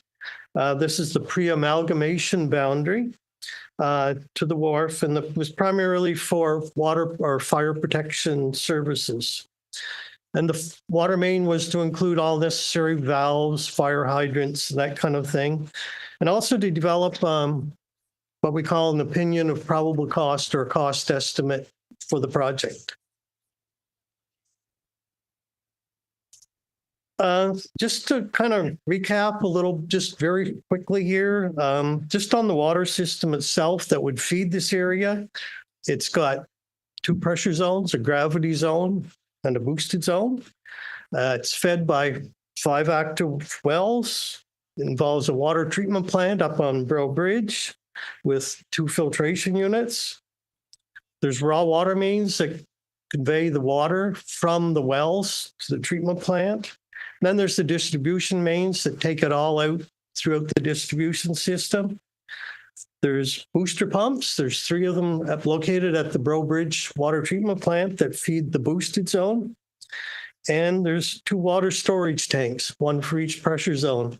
And I might also add in there that there's a number of components that I haven't listed here. They exist in the water system. We don't see them every day, but they are there. Things such as instrumentation and the SCADA system that the town staff use to operate the water system. It's kind of hidden and out of sight, but it is there. It controls a lot of things and sends the operators alarms if there's anything that's malfunctioning. So anyway, that's just a quick snapshot of what's involved behind the scenes. Okay. So as part of the process, one of the first things we did, we have an overall water system model of the whole town's water distribution system. So we used that to carry out a bit of an analysis. And the purpose of that analysis was to look at potentially how much fire flow would be available out at the end of the line and make sure it's within recommended guidelines for water systems. So based on this analysis, we came to the conclusion that sort of the optimum size water main to install was a 250 millimeter or a 10-inch diameter water main out to the wharf. And we looked at the available fire flows. There are criteria to do this. One of them is that the hydrant where you're flowing it has to maintain at least 22 PSI pressure. There's reasons behind that is because if the pressure drops below, say 20 PSI in any other part of the system, there's a risk that there could be contaminants drawn into the water system. The pressure could turn negative, pull contaminants inside the existing water main, and no one wants that to happen. Mm-hmm. So our analysis basically showed at the end of the Pointe de Chêne Wharf, right at the property boundary, we estimate a fire flow available of 1,500 gallons per minute. And if the water main was extended, say, right out to the end of the wharf, about the Sandbar restaurant, it would probably produce about 1,400 gallons a minute, which actually it's fairly reasonable fire flow, given the nature of the line, because the line, as you can picture on the screen, it's just like a long straw, and you're trying to suck on the end of the straw. The longer the straw, the harder it is to get flow to the far end. Okay. So some of the key issues that we considered was, like I mentioned, the designated wetlands at South Cove, and that would require Department of Environment approval, obviously. NBTTI, as far as we know right now, the Pointe de Chêne Road falls under their jurisdiction, so that would require their approval. Subsurface soil conditions along the route, they may be challenging, especially for crossing at South Cove. And if there was ever an extension of the water main onto the wharf property, because the wharf itself, it's really difficult to tell how it was originally constructed. back when it was constructed, there could have been a lot of armor stone put in it and things like that, which might make it really not that feasible to put a water main out there. I presume right now there is a sanitary sewer line, though, to service the businesses. There is. Yeah. So based on that, we assume, well, potentially it is feasible to extend it beyond the wharf property, onto the wharf property. One of the considerations too, if it ever is extended onto the wharf property itself, typically right at the property line, you would probably have to install what we call a custody transfer station. That would just be at the property line. It would be a safeguard against any possible contaminations coming back from the wharf property. Say there was a water main break and out on the wharf and it was going to suck contaminated water back. You don't want that coming back into the municipal water system, that kind of thing. And the other thing too that would have to be considered, it's normal practice these days, is climate change adaptation. We're all faced with it, and Shediac being a coastal community, that's certainly one thing to consider, certainly in the design. So I guess one of the main points is when we get to the end, we put together, say, a cost estimate or opinion of probable cost. And from its current endpoint to the wharf property boundary, we estimated at 2.7 million. And then on the wharf property itself, we estimated probably 1.4 million for a total of $4.1 million. And this cost estimate includes the water main, extension, the valves, fire hydrants, contingency engineering, and the net HST. So that sort of is in a nutshell, just the summary of the report, and certainly be pleased to answer any questions that council may have.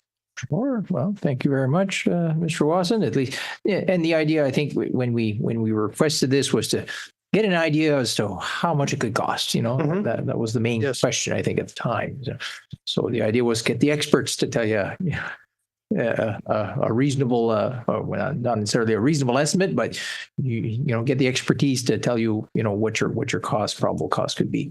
One thing I should mention too, I guess we've all seen over about the past 4 or 5 years, construction costs have been gone up dramatically. Sometimes it's been very hard to predict them. So this, I'm not going to lock into that price for 5 years or anything like this. No, I hope not. Anyway. But this reflects current 2024 construction prices. Sounds good. Conseiller Joël Després. Merci, Monsieur le Maire. Thank you, Mr. Mayor. French, Gordon? My question are for Bob, though, actually.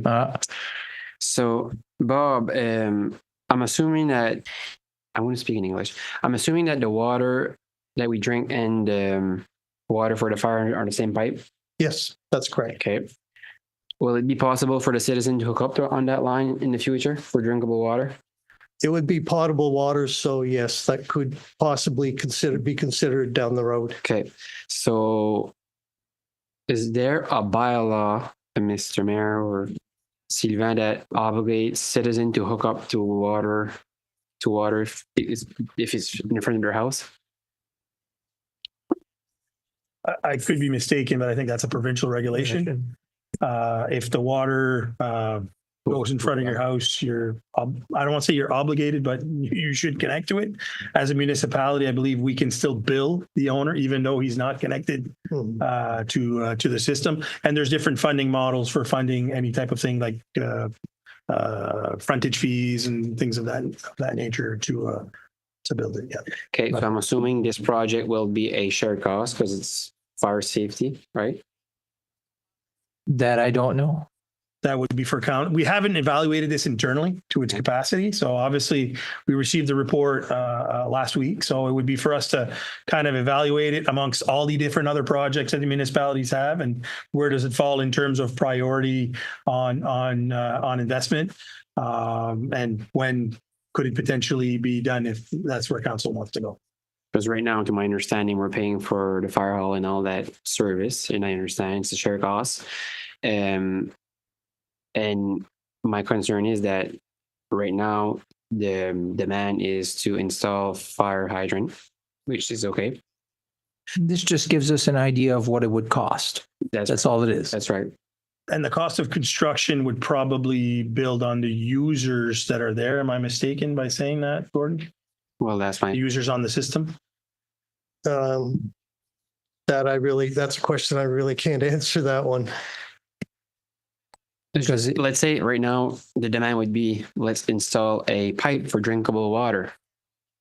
That would be 100% payable by Shediac citizen.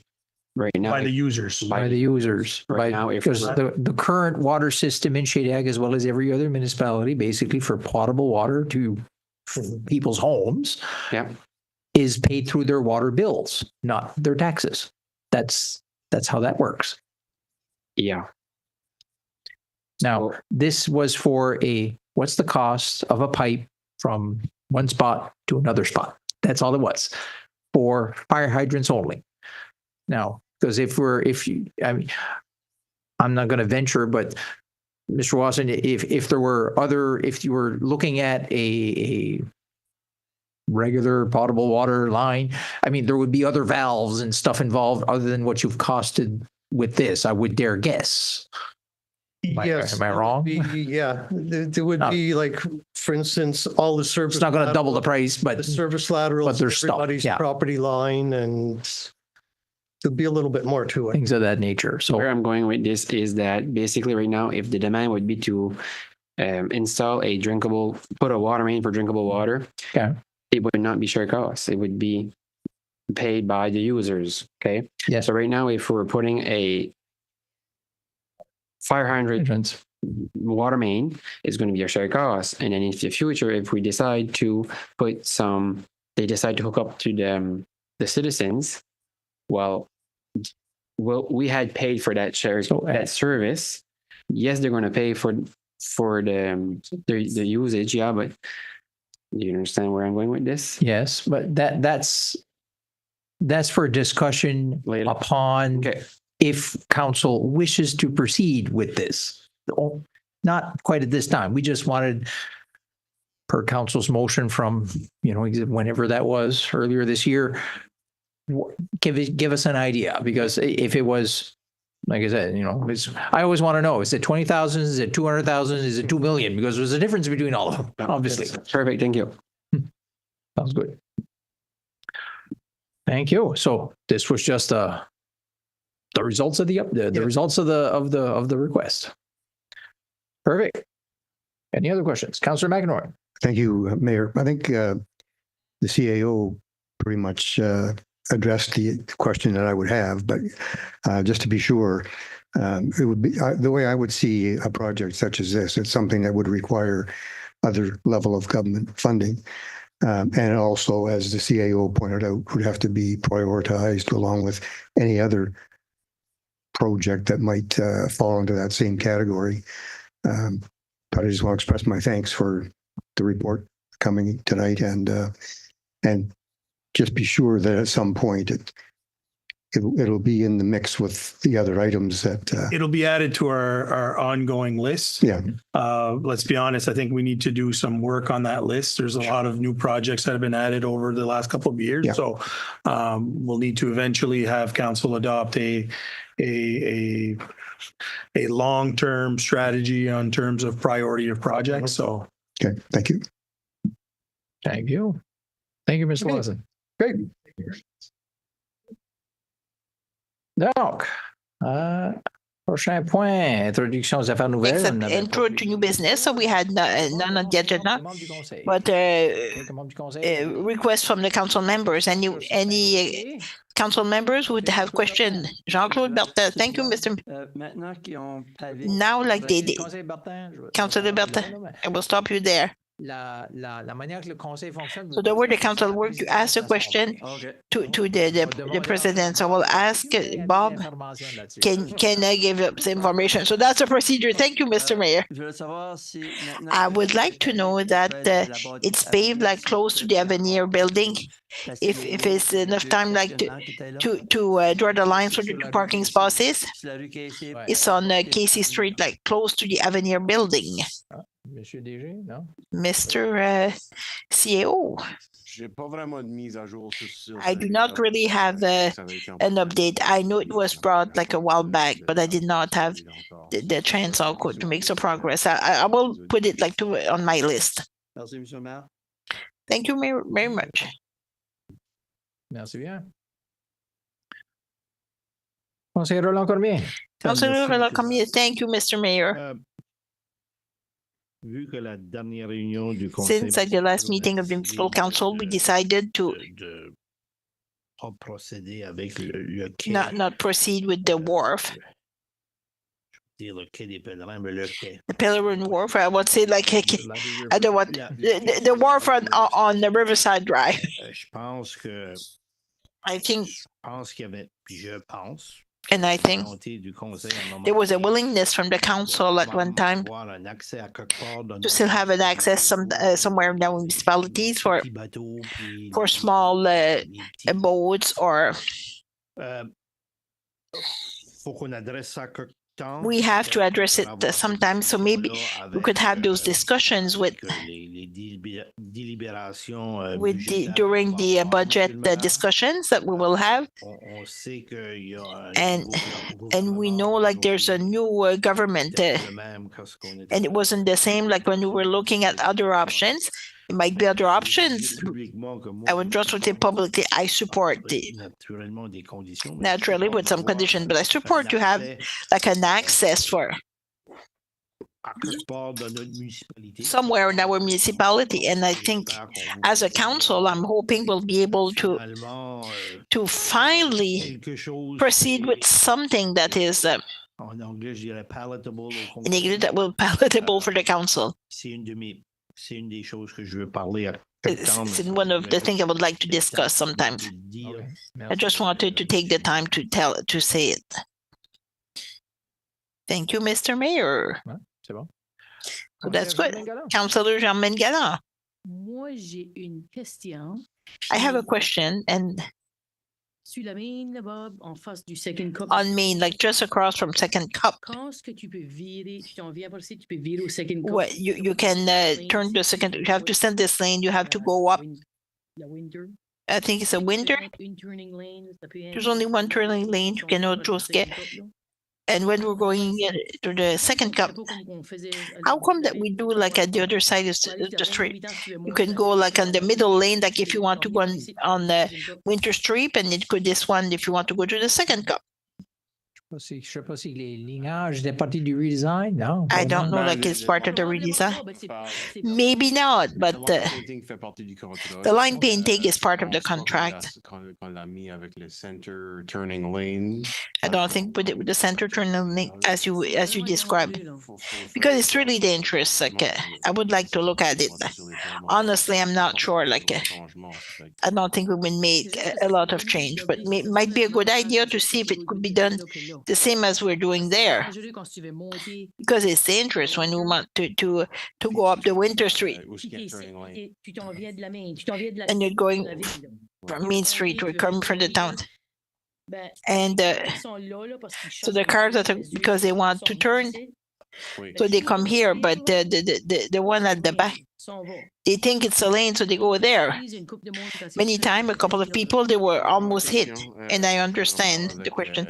I could talk with our engineer to see what is their opinion, but they still give us like a design that is adequate. I'm sure that's okay. Sometimes it's the safety of our citizens. Merci, Councilor. Thank you, Councilor Jean-Maine. No. Merci bien. Thank you very much. Next item, presentation and reading of bylaws. I will let Mr. CAO to guide through this because I think there's 4, but 3 hours with the rezoning and the other one is not.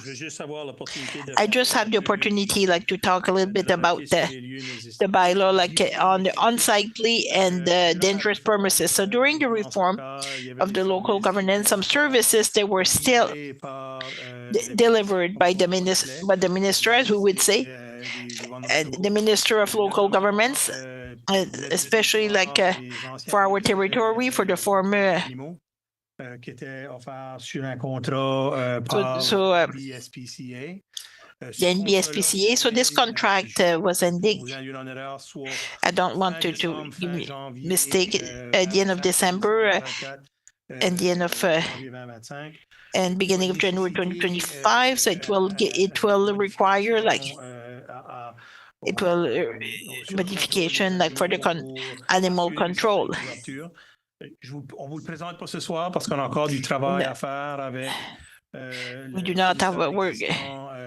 We still have some work to do with the current provider for the town Shediac. So we wonder if we not extend this territory. But the second one is for unsightly and dangerous premises. And unsightly premises now in the town of Shediac, like within the existing boundaries of the town of Shediac. So the bylaw enforcement officer could act on this territory. In the former LSDs, there was a provincial unit with the regional office in Dieppe, and they were processing like the most complex cases in the province, and not necessarily in our territory, which is still like for the service. But the unsightly premises, it's more. It seems to be more in interaction, reactive intervention versus like an active interaction. And of course, complaints are received like is based on the budget given to the municipalities, and we're able to process a certain number of cases, and some simply with the municipality that could solve those cases. So we would be proposing the adoption of those two bylaws because we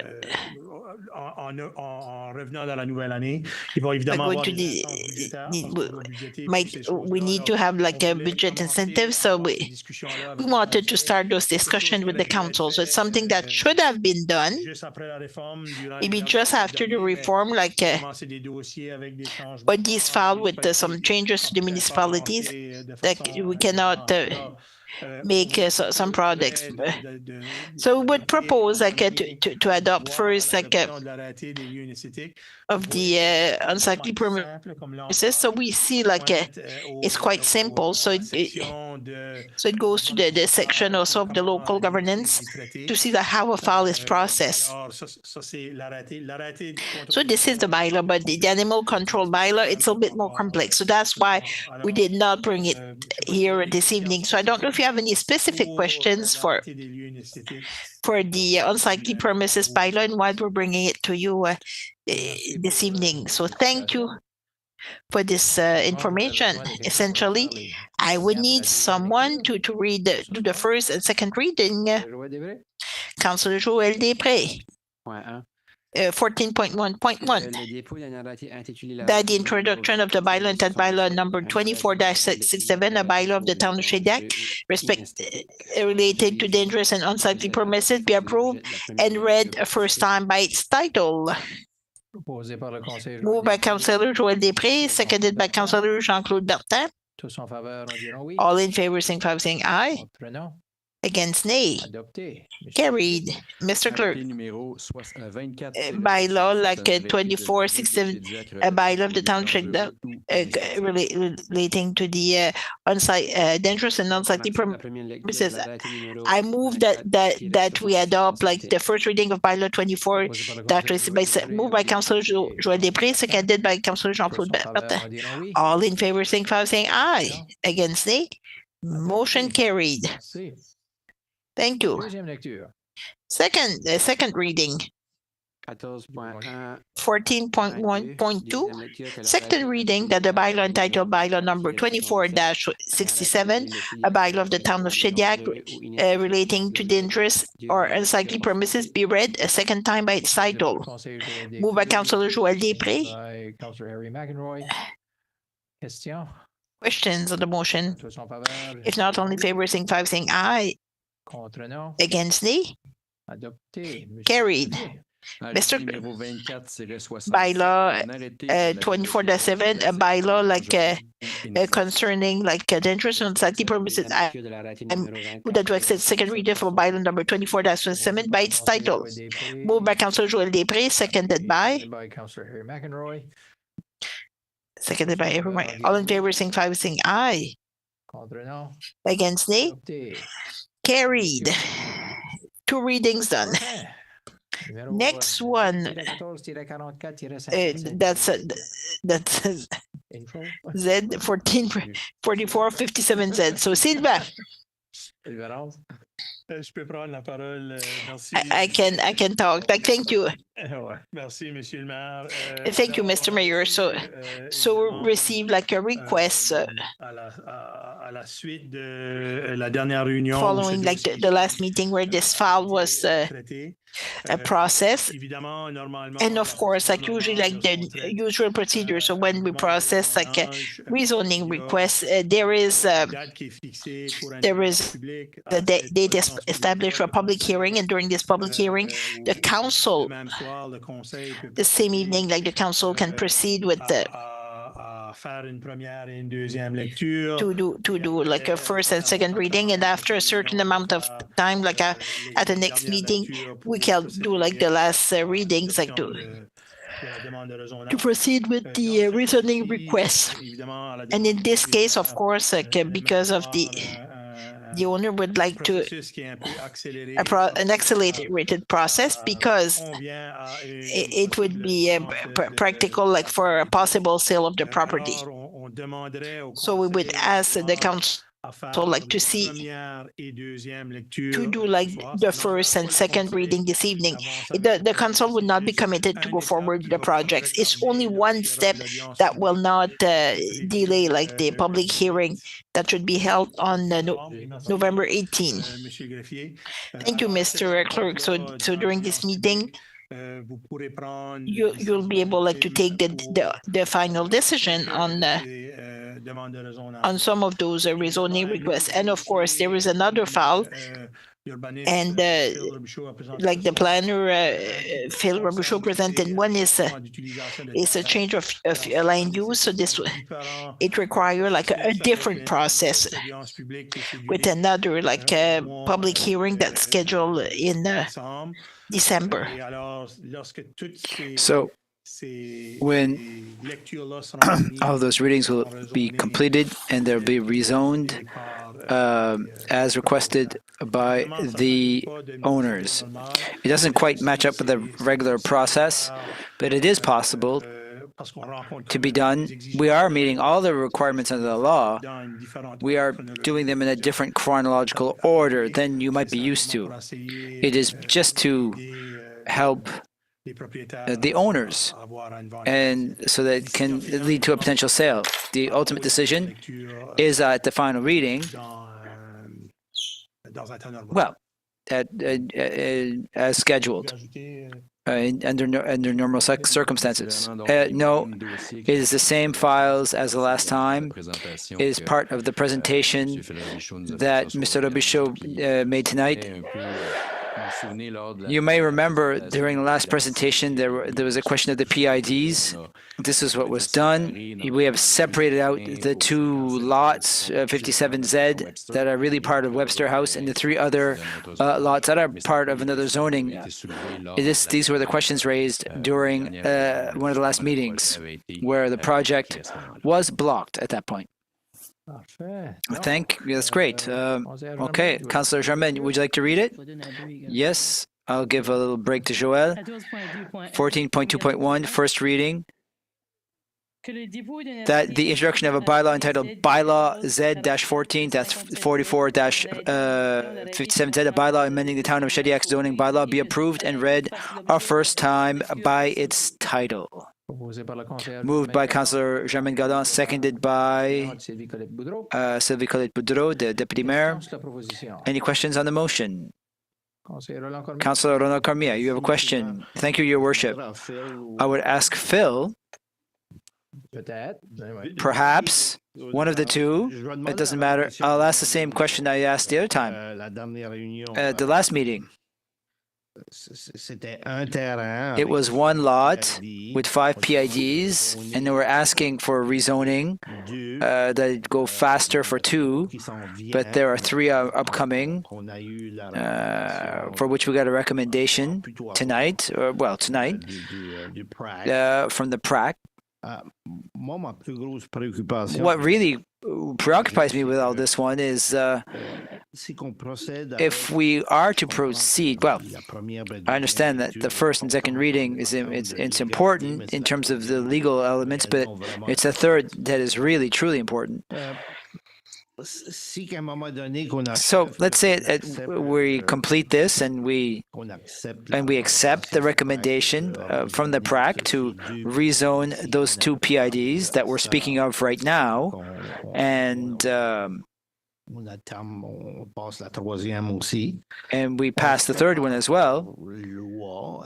Legally speaking, under the law, there is the request for the 3 hours that we passed tonight. Will the three others that perhaps could the owner stop or remove the request for the other 3?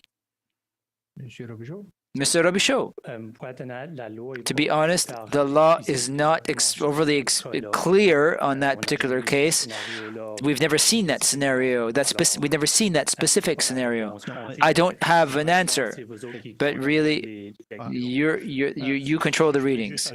If I could add to that question, clearly, I understand that it does create some issues, some worries in terms of the council to move past one without knowing what could potentially happen. The council can choose to delay this decision so that both are in compliance. If you're going to reject it, I would say for the simple reason that it creates that uncertainty, I would recommend that the council follow the same scheduling. We're offering some options right now to consider, but the ultimate decision, well, it's up to the council. Thank you. I think it's a good project, but we are the trustees for the citizens of this municipality. I understand that the owners want to move forward. I understand this. But other people have to understand that there are worries, that citizens have some worries around some of these things. And I'm not calling into question the honesty of the owners. That's not something I'm calling into question. But if our specialists are telling us that law is unclear, Your Worship, I leave it in your hands. I'd like some help with this. I am ready to move that we table it, and the council will decide that we table it until we have both processes together. That's the point I'd like to make. Maybe you can assist me in facilitating this, and naturally the council will decide. You might help me. I would offer something. Tonight, all that we're proposing is the first 2 readings of the both parts of the lot. It's just the 3rd reading that would be delayed. It would be deferred in 2 different times. So that would be maybe on the 3rd reading, you could propose to table it to synchronize them, if that's really and truly the desire of the council. I agree in terms of with your suggestion, but I mean tonight. I have a problem with it tonight. I have a procedural problem, not in terms of the project, but in terms of the procedure. Our specialists are telling us that they're unsure. I certainly don't want to lead to additional costs incurred by lawyers. Okay, thank you, Your Worship. Next, Councillor Jean-Claude Bertin. Any questions? It's more of a comment. More than anything else, I have a little problem. A lot of people have spoken to me about this. We spoke about the strategic plan. We're working on a strategic plan. It's not yet complete. Is this for rezoning in terms of the strategic plan? Aren't we supposed to talk about what we want in certain places? This is a lot with a lot of potential. And if we rezone it to this, this, and then later, if people decide to sell it, they've already told us that it will stay according to zoning. We don't know what can happen in the future. In 4 or 5, 10 years. It's a historic house above and beyond the first. We recalled about a restaurant. They fixed up the building. Everyone was talking about it. And it was all positive. So we don't have public transportation yet. Somebody spoke to me. It was a person. Somebody knocked at their door at 10 o'clock to ask to be driven and asked them to leave them a bit further and to walk the rest of the way. So public transit would be very important, I think. It's a property it's worth over 2 million. When we spoke of large projects, it's a non-profit. It's a large amount of money that the town will not be receiving. So these are things that preoccupy me. That's why I can't currently, and the municipality has not yet, for tonight, I couldn't accept this. Thank you. Thank you, Councillor Bertin. I don't really have an answer to your comment except for one thing. For a rezoning application, irrespective of the type of request, yes, at some point, the town will revise its municipal plan. Its strategic plan is for growth objectives, development objectives. It doesn't have anything to do with zoning or the use of lands within the municipality. But we're in the process right now of revising that plan. But the fact that we're currently revising it, it can't stop rezoning applications. It's not because, well, it's not a timeout. It's not. That's not how it works. But I understand. If we look back at the plan, or you're redoing the municipal plan, should you be accepting zoning changes? I understand your question, but I understand what you've raised. So first reading, we moved and seconded by Charmin and the deputy mayor. So all those in favor shall say aye. Contrary minded, nay. 1 no. Councillor Bertin. Motion carried. Second reading. That was sorry. I can do it. Mr. Clerk, I'm so sorry. It's here. It's bylaw Z-14-44-57Z. Bylaw amending the town of Shediac's zoning bylaw Z-14-44-57Z.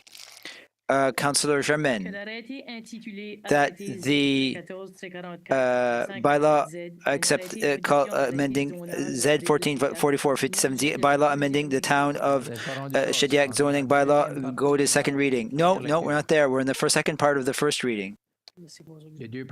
There's 2 parts to it. That we accept the first reading. Sorry about that. That's what I had forgotten from before. That we accept the first reading of bylaw Z-44-44-57Z by its title. Moved by Councillor Germain Galland, seconded by Deputy Mayor Sylvie Colette Boudreau. I read a bit too fast there. Any questions? Otherwise, all those in favor shall say aye. Contrary minded, nay. 1 no. Once again. Motion carried. Second reading. So we're getting back bylaw Z-14-44-57Z. She has to do that part. Oh, I'm so sorry. I was going too fast. It was my turn to go too fast. We have a hard time synchronizing things tonight. Councillor Germain, that the bylaw entitled bylaw Z-44-44-57Z, a bylaw amending the town of Shediac zoning bylaw, be read a second time by its title. I so move, Your Worship. Moved by Councillor Germain Galland, seconded by Deputy Mayor Sylvie Colette Boudreau. All those in favor shall say aye. Contrary minded, nay. Still 1 no. Motion carried. Mr. Clerk, just tell me when to speak. It'll be easier. Bylaw Z-14-44-57Z. Bylaw amending the town of Shediac zoning bylaw. It is Z-14-44-57Z.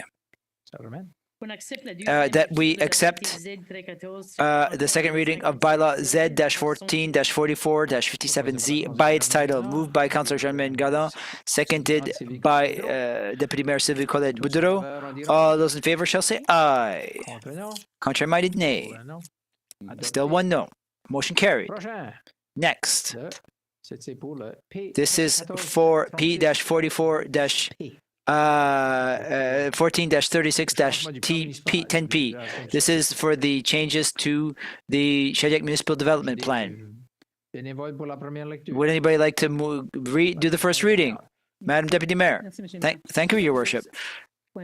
14, first reading, that the introduction of a bylaw entitled Bylaw number P-14-34-10P, a bylaw amending the Shediac Municipal Development Plan number P-14-36 be approved and read first time by its title. Moved by Deputy Mayor Sylvie Colette Boudreau, seconded by Councillor Joël Després. Any questions on this motion? Otherwise, all those in favor shall say aye. Yes. Contrary minded, nay. Motion carried. Thank you.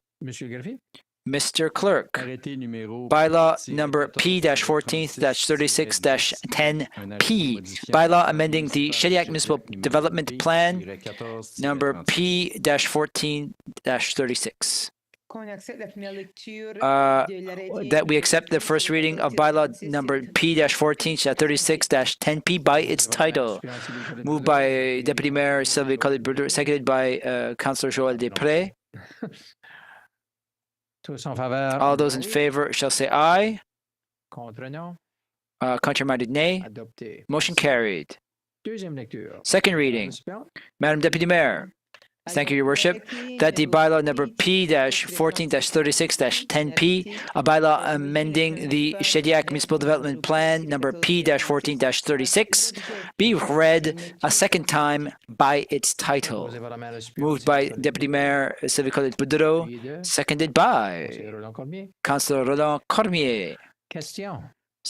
Any questions? Otherwise, all those in favor shall say aye. Contrary minded, nay. Motion carried. Mr. Clerk. Bylaw P-14-36-10P, bylaw amending the Shediac Municipal Development Plan number P-14-36. That we accept the second reading of bylaw number P-14-36-10P by its title. Moved by Deputy Mayor Sylvie Colette Boudreau, seconded by Councillor Cormier. All those in favor shall say aye. Contrary minded, nay.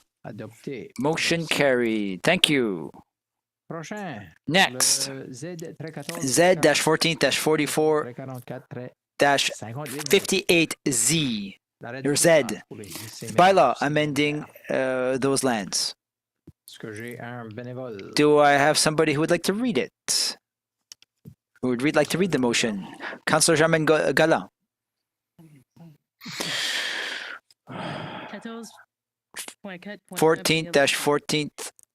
14.4.1 first reading, that the introduction of bylaw entitled Bylaw Z-44-58Z, a bylaw amending the Town of Shediac zoning bylaw, be approved and read a first time by its title. I so move, Your Worship. Moved by Councillor Jean-Marie Gallon, seconded by Councillor Patricia Bourque-Chevalier. Any questions on this motion? Otherwise, all those in favor shall say aye. Contrary minded, nay. One no. Motion carried.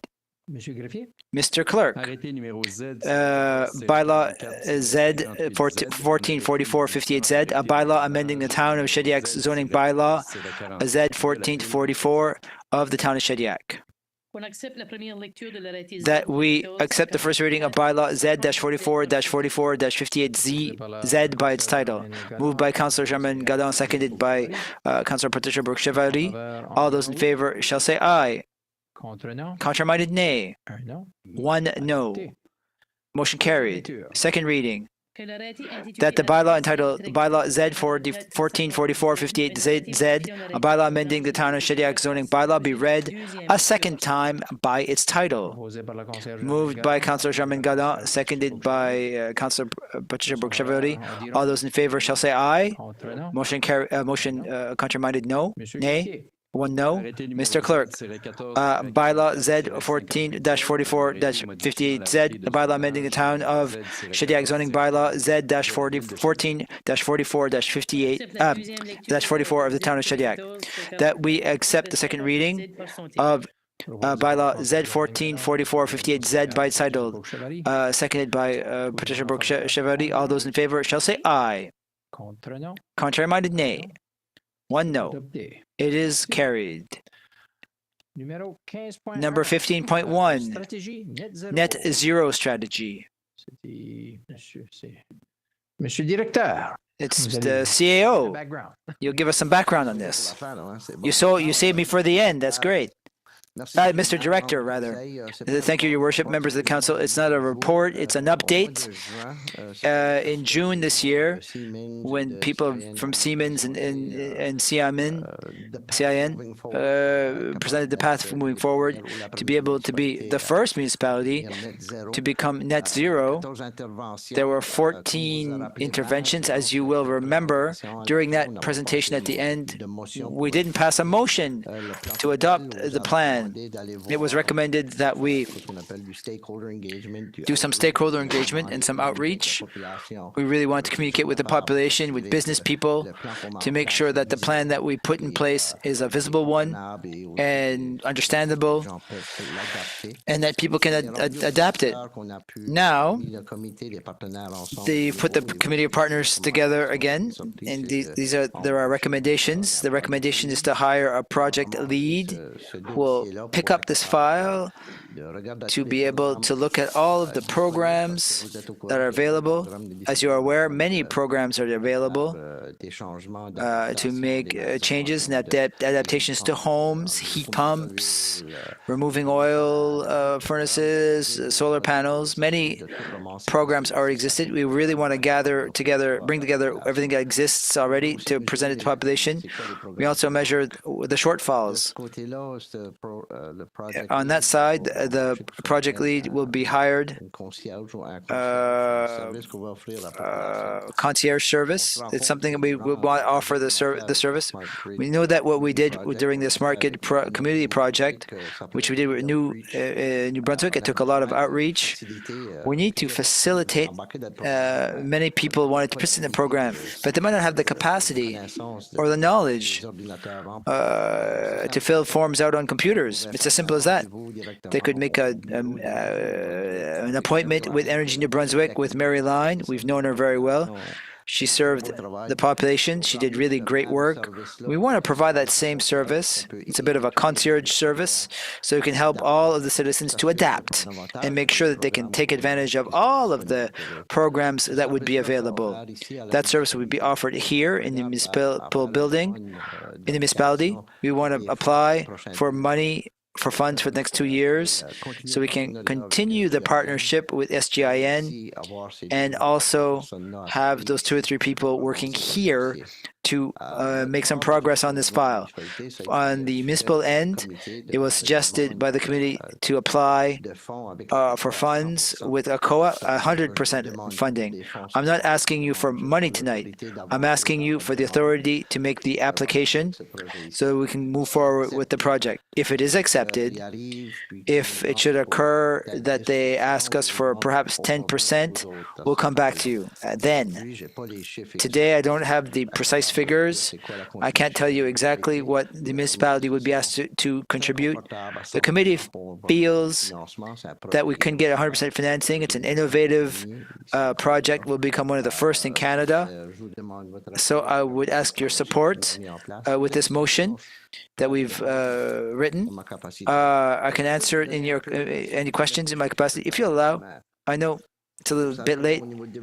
You know, in terms of economic development figures, I like figures. I just like to share in the last report that we did. In terms of net zero, it's projected to generate significant economic spin-off with an estimated total economic impact of $30 to $45 million, including the creation of approximately 70 to 95 new jobs, attracting 2 million to 5 million in business investment, and also an increase in 1.25 million in tourism revenue. I just want to share those figures. These are very important figures when you start. You ask me where these numbers come from. Each person that will invest in changing their oil furnace, well, that will create jobs. It will bring people who have to come do the work on their house. Those figures are very important for the community. I just want to share. It's a snowball effect. When you start with a small program, it becomes big. And tourism-wise, will certainly become a municipality that all eyes are on in terms of best practices. They want to come see how did we manage to put all of those programs in place and how things have evolved to that point. So there'll be economic outcomes, positive ones, in the restaurants as well, and rooms. The other thing I wanted to add, as we go forward with this project, we'll become leaders, and we have an opportunity to continue to become leaders. I think that what the overview with the 14 interventions, there were big numbers. It even scared me a little bit. It's a long-term project. It's a bit like your 5-year plans. Well, we're going to look at each item one at a time, and we'll be able to identify more precisely the types of financing and where we're at as we go forward, and we'll come see you with each of those interventions at the proper time. Thank you, Mr. CAO. Would you like to add something? No, it's just to reiterate the director's point. We're not asking for money. We're asking for the authorization to make an application for financing. That's what's important here. It's an important part of this application, this request. There's a lot of potential. We could receive a positive answer, and we want to make sure that we can submit the application. We hope for a positive answer and that to share it. Thank you. Councillor Bertin, do you have a question or do you want to move it? Go ahead. Net zero strategy. Whereas the town of Shediac has worked with its partners, consultants, and stakeholders to develop scenarios and an action plan to become a leader among net zero energy communities in Canada by 2035. Whereas, to achieve this ultimate goal, the municipality wants to engage its population as much as possible in order to adequately assess the community's visions and destinies. Therefore, be it resolved that the Municipal Council mandate the administration of the town of Shediac to put in place an active process to secure the necessary funding to implement the crucial next steps, including the hiring of a manager and the establishment of the Program Management Office to ensure community engagement and the strengthening of the municipality's internal capacity through training. Be it further resolved that these services offer personalized support to Shediac residents and businesses during their transition to a net zero community. The goal is to provide personalized advice, resources, and assistance, acting as a single point of contact for all inquiries related to the net zero program. I so move. Moved by Councillor Jean-Claude Bertin, seconded by Councillor Paul Boudreau. Any questions on the motion? Councillor Ronald Cormier. A comment, first of all. It's not even a question. If we go forward with this and we get the necessary money to do what we were looking to do, it's essential that we inform our residents that this service exists. It's really important for our residents. Everyone is not great with computers. It's not everyone.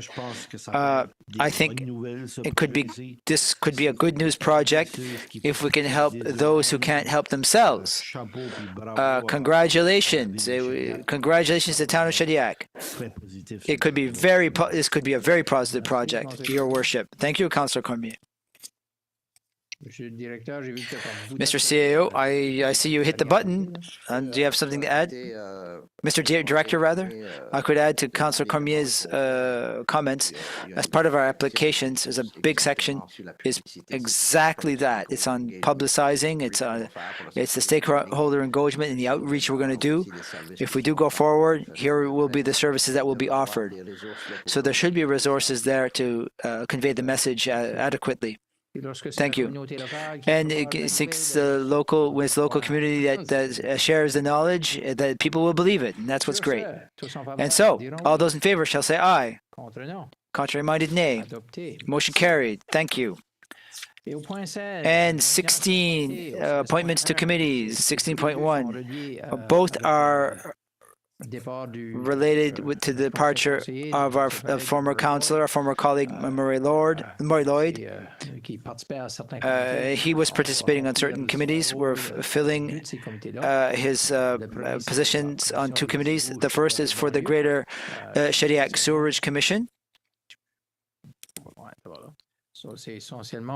Basically, it's the recommendation for his replacement is that Councillor Roland Cormier replace Mr. Lloyd on the Sewerage Commission. I need a motion. Moved by Councillor Joël Després, seconded by Councillor Paul Boudreau. Questions? Councillor? No? Okay, great. All those in favor shall say aye. Contrary minded, nay. Motion carried. Joël and Paul. And in terms of for the environmental committee, Mr. Lloyd was also on the environmental committee. So I would also recommend that Councillor Roland Cormier sit on the environmental committee. Moved by Councillor Germaine Galland, seconded by Councillor Patricia Bourque-Chavary. All those in favor shall say aye. Motion carried. No, nay. Motion carried. So just need a proposal for adjournment. Councillor Galland proposes adjournment, and we are adjourned. Thank you.